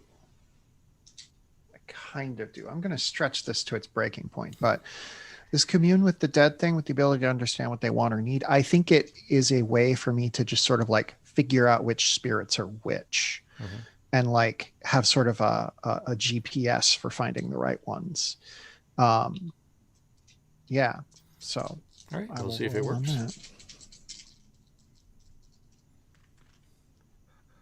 Oh boy, does it. It's a 12. Okay. Hey. Goodness. And I actually have leveled up in Mother again. oh my god, that's amazing. Having a good night tonight. So, I'll untest it to Jim since you haven't had much opportunity to jump in. What now the narrative control falls on Emily, but I guess we need to decide if looking for Raven is subdued or resolved. To be honest with you, I haven't chimed in all that much because everybody's been rolling a 10 or better, which makes me not want to take the benefit of the fact that they got narrative control because of their kick-ass roll. Right. So right. It makes me hesitant to chime in because I want them to get that glory and that opportunity for storytelling. Oh, yeah, I All guess that's I'm- what happens with Solstice, but all no. I'm rolling on is being able to find her family. You know, so what I'm saying is I will find them. I don't know if that will help me find her. But basically, what there is a statue in town that is a statue to the original settlers of the town, and it's this cool little like elevated thing with a man, a woman, and a child, and an ox, sort of like looking majestically towards the sky, as in, you know, we've discovered the new land and we're here to tame it. She's there, and there is a collection of several urns sort of spread out in front of the thing, and she's just sort of like made herself a little camp. And you see sort of like a turned over police car, and basically everybody in that part of the town square has gone away.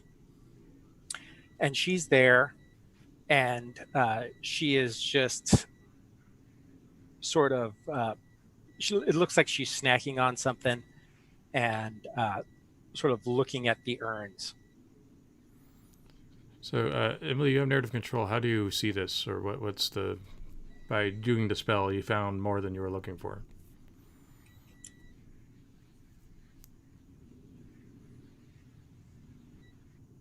Oh, your audio. I believe you're muted. Yeah, it's almost like all of these ghosts are like they're moving too fast for me to comprehend them. I just can feel these raw emotions, and it's like this spell like slows them down enough that I can just like pick out individuals and see that however many I had estimated, well, it's a lot more than 50, that's for sure. A lot more than 50 people are here. And it helps me make it like the people that I have known in life are like more distinct to me, and that's sort of how I see Raven's family, and they're sort of huddled together. They have that very like immigrants who just came over on the boat feel to them, you know, sort of huddled together in a new land. And so I'm going to walk over to them and hope that they recognize me. And I also want to do a retcon, which is I forgot about this. And the angel statue was in the train and now drives the train through the world of the dead. That is, I'm putting a pin in that one. Done. That is canon. So yeah, I can find them. So you found them, and then you see through them Raven at the statue. Yeah. They I think the way the dead work is that they still have connections to people on this side, and they are able to find those people sort of unerringly, or at least know where they are. So yeah, they are they zero in on Raven at the statues, and they sort of just flit off, and I have to go find a car. Okay. We're probably close enough to the church where I left my car there, so like I just go get my car. Drive to the center of town. Yeah. Yeah, and so Raven is there looking at the urn. She's just absently chewing on, you think, probably a Pop-Tart. Mm-hmm. And has kind of a vacant look in her eyes. Hey, Raven. How's it going, kiddo? There you are. Yeah. Everybody else is gone. They're on their way though. But I'm here. You want to come down and we can get somewhere safe? I'm not the one that needs to be safe.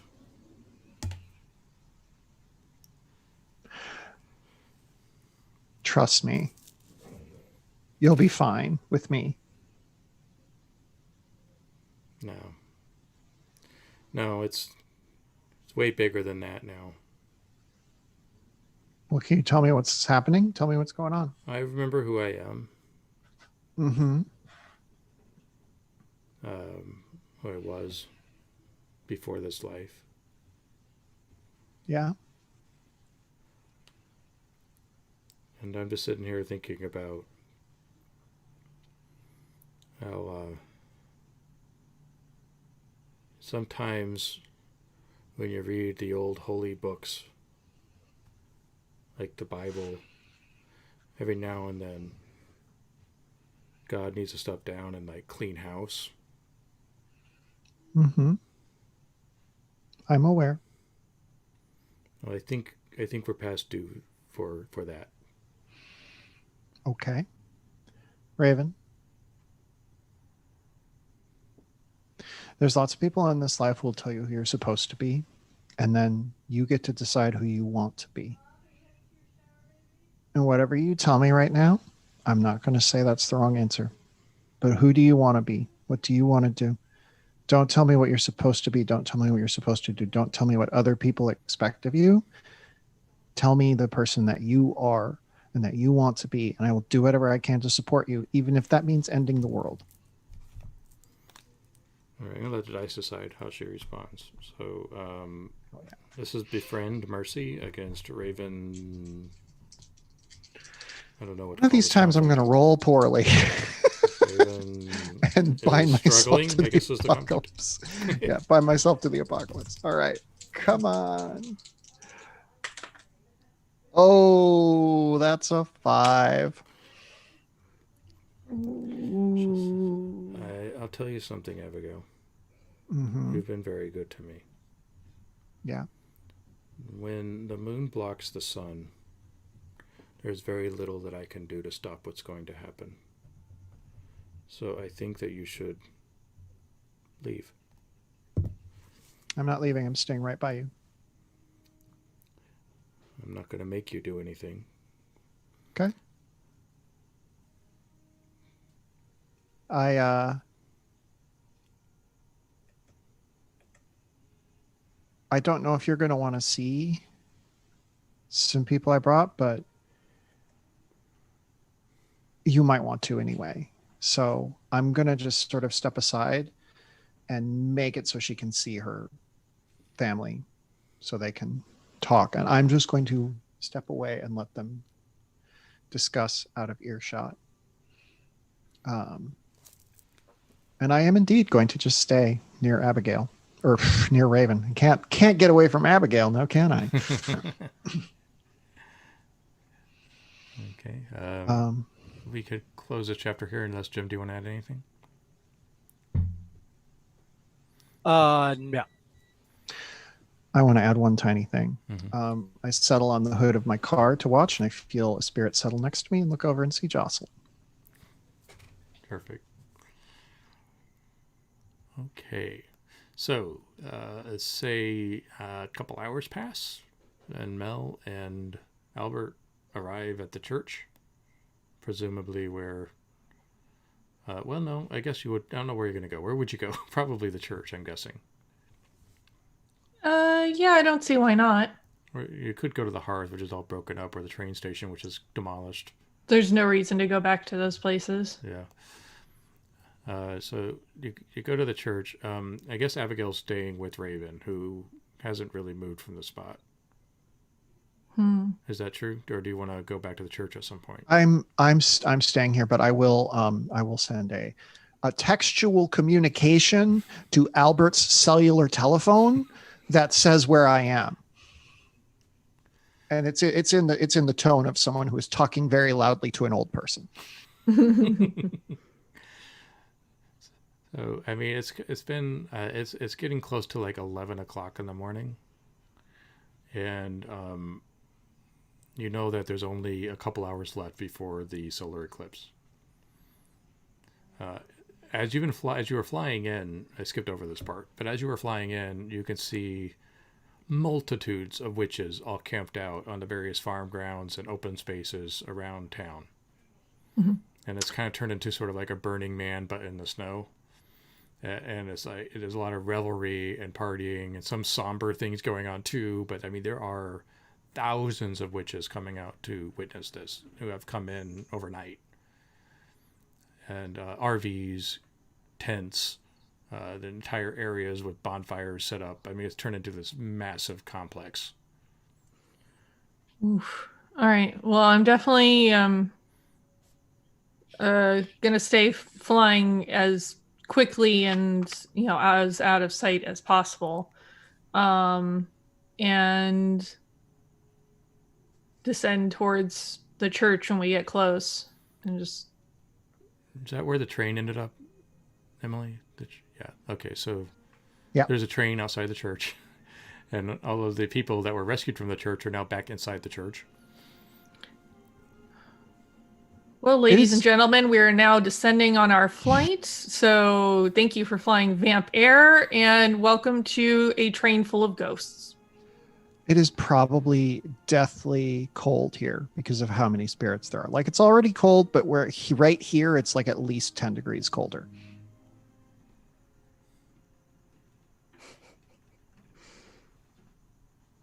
I'm going to very gently set Albert on the ground and step to the ground myself next to... I assume we would spot Abigail. And she's a little bit further into town, but yeah, coming in, you would have seen her and Raven kind of at the center of town at that founder statue. Oh, that's right. They were more at the center of town. I think that's probably where we would end up. I think our trajectory would have been to the church, but if we saw them, then we're going to go where they are. Yeah, that makes sense. Okay. You land there. Raven's, you think she's looking up at you, but actually she's looking past you, and you can see she's watching the sun. Not quite directly, but close enough. So this is fun. We got the whole gang back together. And Raven, were you the one who decided to sweep in and save Kaliska? Jen, was that her? I don't want to take your plot. Oh no, that was totally her. Yeah. She wants to see. She sees her role in this is to see this through, and thought it endangered. I thought it was her too. She nods. And why precisely did you feel that was a good idea? And the Badkatha, she's the one that summoned me. And you're just gonna roll with that. You make it sound like it's a choice. I do think it's a choice. I think there's lots of choices. Some of them are good choices. Some of them are bad choices. I know a lot about bad choices, especially as of late. And I don't think you have to be what they want you to be if you don't want to do it. It's really rich coming from you. Yeah, I know. I kind of figured I might not be the best person to tell you this, but I still believe in that. The next time you feel the hunger, Mel, are you going to choose to not feed?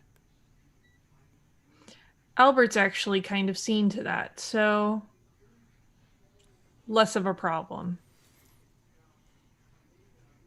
Raven, since the day you entered our home, I made the promise to you that you would always be at choice, and that as long as you considered yourself one of us, you would be protected.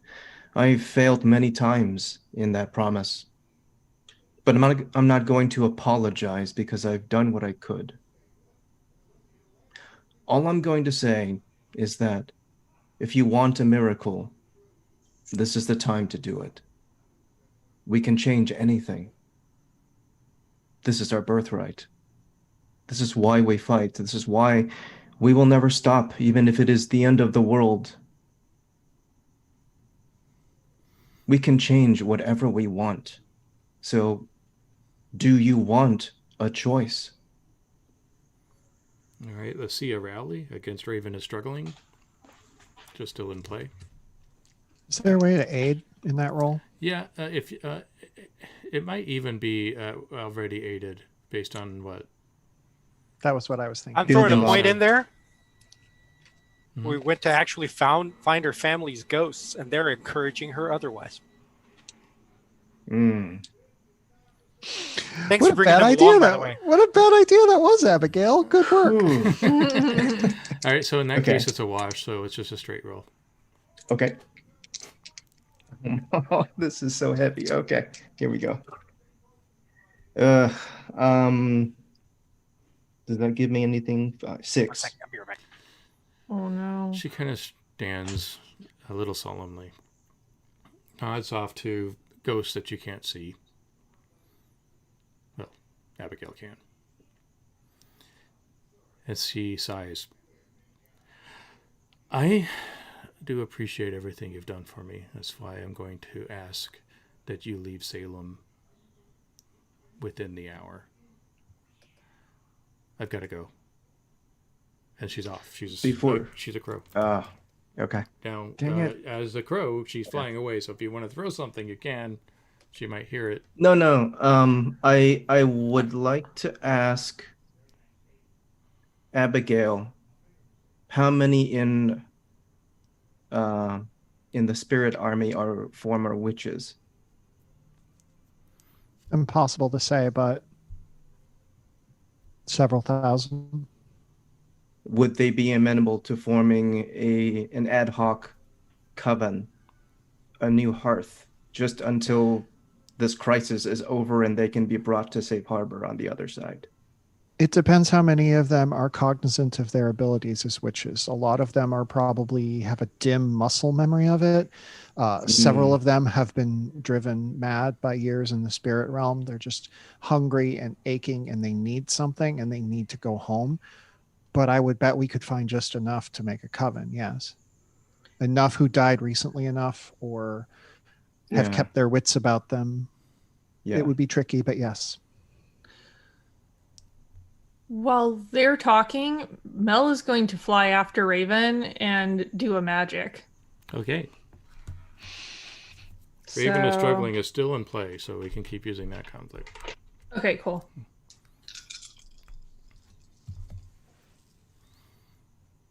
Thank goodness we're in wheel right now.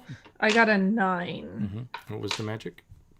So, it is a divination spell. You reveal to the subject and all those you choose that are connected with them their untimely and violent ends. So I think I'm going to show her what her actions are leading her towards right now. Mm-hmm.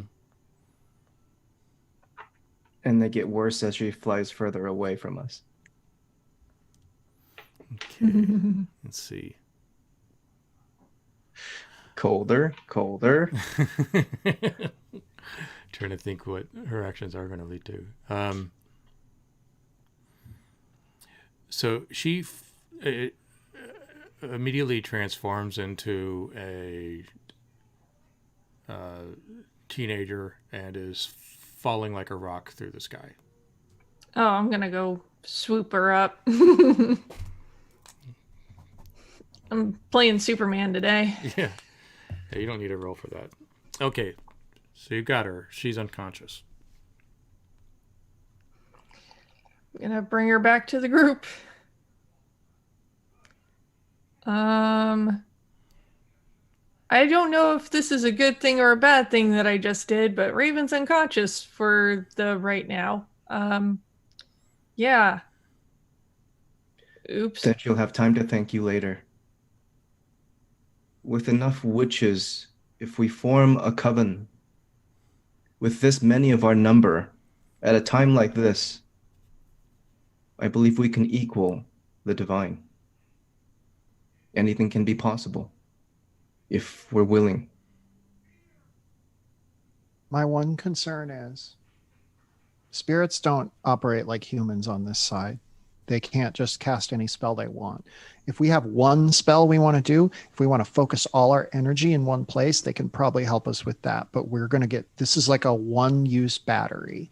It is like supercharged, but one time only.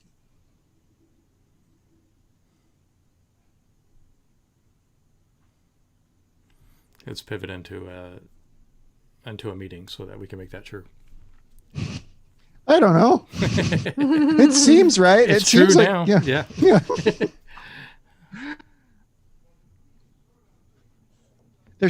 There are probably, and this is Abigail sort of extemporate. There are some, again, who recently died, some who that we maybe can get more out of, but for the most part, it is just a long chain of just raw power that we can draw upon and that can aid us in casting spells and doing rituals, but cannot, for instance, directly fight alongside us. Does that make sense?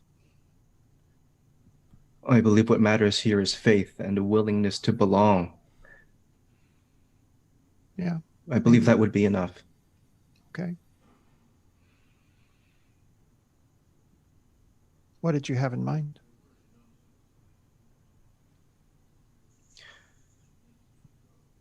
It seems to me that killing my mother does not stop the course of events that she's already put into motion. This thing that she's drawing her power from will come regardless. I say we stop that. Okay. We stop Armageddon. We stop this deity that she's been drawing her power from. We stop whatever avatar is calling to Raven, and we give Raven a real choice to determine who she wants to be. And then you want to kill a god. Prevent a god. I don't know a lot Perhaps. about this, but I think you're going to have to kill a god. This is a good time to do it. Perhaps the only time.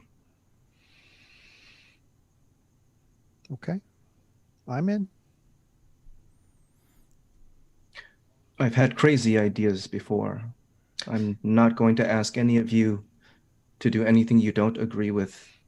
If we do this with full hearts. And clear eyes.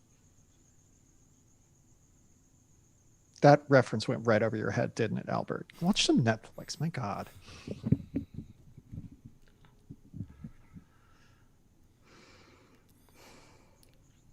Okay. I'll summon the troops. Gonna flip over to a milestone. Just as you say that, a white raven lands next to the church. You're by the church still, right? We're in Or the center of town. Oh, you're in still the in center of town. All right, so it lands on the statue. Looks down, does raven things.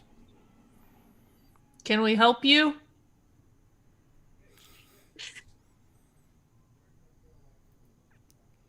Raven hops down, walks in front of you, looks up at Mel. Again, I ask, can we help you? And then it flies away. Okay, that might have just been a regular Due bird. East. Or not. I don't know. Nothing makes sense anymore. So, Army of Ghost Witches. Cool. Let's do that one. Cat walks up and goes, "You should follow it." God. Is it Damn it, Madam? madam. Is it Madam? Damn it, madam. Just grooms herself a little bit. Yeah, definitely. I'll be right back, guys. You have fun rounding up the Ghost Witches. I'm going to leave Raven here with you. I'm going to go follow a white raven because of the cat telling me. It's becoming Alice in Wonderland now. I don't know, but I'm going to go check it out. Now, was Mel around when the White Raven gave vision? I forget. I I don't. believe she was, or we told her about it at least. Yeah, I don't recall, honestly. If she was there, she would recall that the White Raven was an avatar of Meb, the fairy goddess. And that might dawn on her. I don't know that I was around for It that. might not have been. I can't remember. But I'm fairly sure the rest of the group would have communicated that to yeah, you. right. Sure. But it would dawn on her as you're going east that you're heading towards that protected plot of land given over to the fairies and General George Washington. Mm. And the White Raven flies into that land and just like perches on a leafless maple, sort of in the middle of it all, and waits for you. I'm gonna fly my vampire ass over there and land amongst the branches, kind of crouch down in the gnarls of the branches. Here, Okay, it's been a really long day. Can we? What? did nothing for like a solid 45 seconds before you hear the crunch of snow and footsteps behind you. And a voice says, I only made you wait because you were acting like that.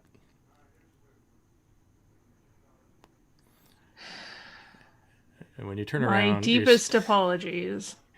you see a man in a powdered wig, wearing the clothes of the Revolution, sword, white gloves, medals, and a tricorn hat, standing proudly before you. I sort of dangle myself out of the tree a little bit. Okay, so I was rude. I apologize. What do you want? I want to thank you for this lovely plot of land. Thank you very much. We have very much enjoyed it. We Good. are also concerned that it is going to be completely obliterated by some Armageddon that's coming in the next hour. You know, that is a very sensible feeling to have right now. Our queen, he looks up at the White Raven, wants to help. I'm all ears. We just need to know the plan. And he unsheathes a sword. General George Washington. Well, I don't know. Whatever George Washington did. Here. George Washington will do whatever he did then here. I don't know my history. I'm sorry. You know, it's probably for the best because there were some things that he did that were really not cool. But regardless of all of that, yeah, we're definitely going to try and stop Armageddon, and you are very welcome to join us. I kind of relay what the plan is with the ghosts and everything, and we may as well just have the fairy folk in there in the mix as well. So come on, we'll have a great party. Okay. We just need something in return. Of course you do. The land is great, but the town would be a little better. You want me to give you the town? Yes. I don't think I have the authority to give you the town. Sure you do. Who's going to stop you? And what precisely would you do with said town? Well, we would decorate it, add certain essential services. It'd be a lot happier. We'd fuel the economy. But most importantly, we would bring it back to the way it used to be. Before the railroad. Not sure that's the greatest plan. How much help are you offering us, aside from yourself? Well, we will fight alongside you. We have a few tricks. We have command of things in the natural world. I think we'd be of a great asset. Nobody wants to get entangled with the Fae, do they? No, they don't. And that's why I'm wondering if letting you have an entire town where you get to do that is a very good idea. Well, the only way to kill a goddess is with the help from a goddess. So either you have the White Raven on your side or you don't. Pulls out this giant quill that they document. All you have to do is sign here. Sign over Salem. It's a piece of shit town anyway.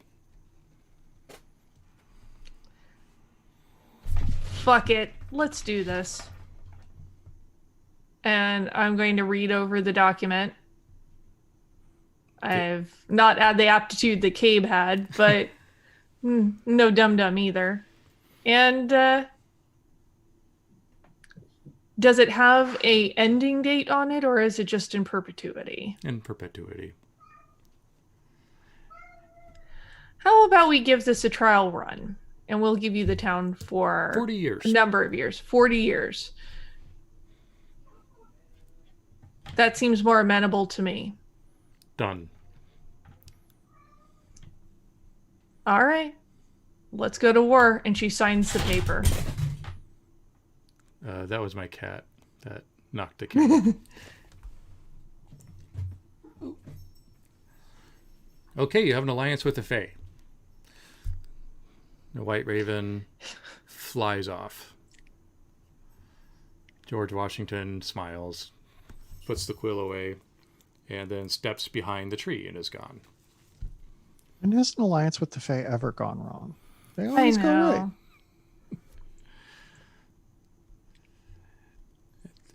At this moment, the texture and color of the sky begins to change. And even, though you're not there, but back at the church where it's colder, even there, everything begins to warm. And over the course of about 10 minutes or so, it's like a hot summer day.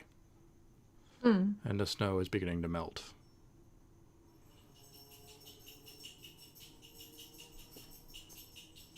And that is where we will stop. As the eclipse is beginning. One more thing. Yes, please. It's a scene. It is the ocean of the dead and the river. It's not as full of souls as it was when Abigail was there. But you see Cabe talking to a ferryman. And you see him remove a pack from his bag that seems to be filled with gold coins. And he hands him that bag. And a skeletal hand takes it. And the boat goes away. You see souls sort of building up. Yes. And he goes, "There's an army." Walks away. Nice. Awesome. We weren't done with Cabe. That's so cool. That is the end of Cabe. Well, we'll see. If you say so. He's your character. You can't say so. All right. Well, I think that is where we will call it. We have one episode left. We will begin with the solar eclipse and the war for Salem, Indiana. What do we have to say on the game's end? Oh, see, I actually have a script this time.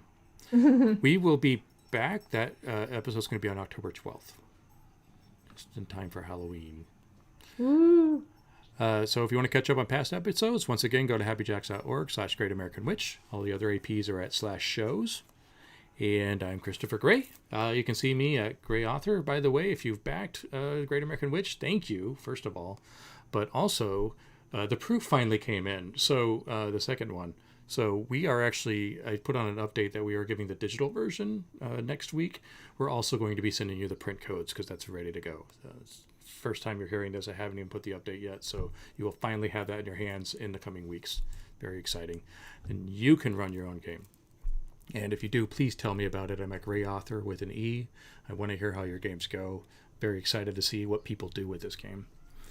So that's me. What about Emily? Hey, you can find me on twitter.com at twitter.com/EmilyVDW. That's where you can read about all the shenanigans I get up to. I'm also playing in the Wednesday night Savage Worlds game here on Happy Jacks, which is also approaching its ending. And then I believe I have a special something that's coming up here on the Happy Jacks RPG network at some point in the near future. And I, as a backer of Great American Witch, am going to do something with it. And I'll tell you all about it, Chris. I'm sure to be exciting. Can't wait. What about Mac? I almost called you Mel. I know. I picked a character name that's not as far removed as it could have been. Nobody came up with Melmac? Ugh. But anyway, hi guys, I'm Mac. You can find me creeping up behind you in a dark room when you think you're alone, and also on the interwebs as @strangelikeThat. That's the Facebook, the Instagram, the Twitters. That's also my website. You can find me there for all kinds of fun shenanigans, and also over at 12-Sided Stories, which is a highly produced podcast. We just wrapped Heliotrope, which was our sort of cyberpunk game that we did with the Hack the Planet system.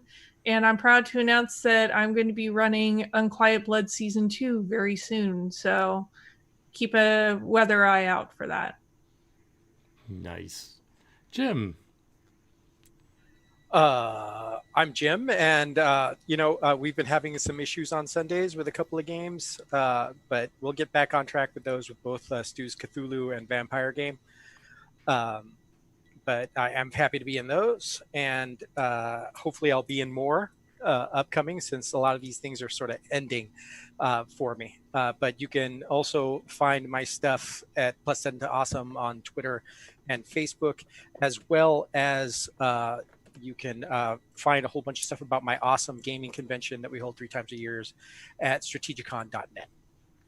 And last but not least, Joe. Hey everybody, I'm Joe, and you'll catch me here at least one more time, 2 Mondays from now for, oh my God, the ending. What a ride this has been. Incredible game. Thank you so much again to this awesome cast. And Chris, so stoked to get into a penultimate episode. This is also my first live streaming campaign, so I think I did okay. We'll find out when I watch all the episodes back and absolutely hate every choice I made.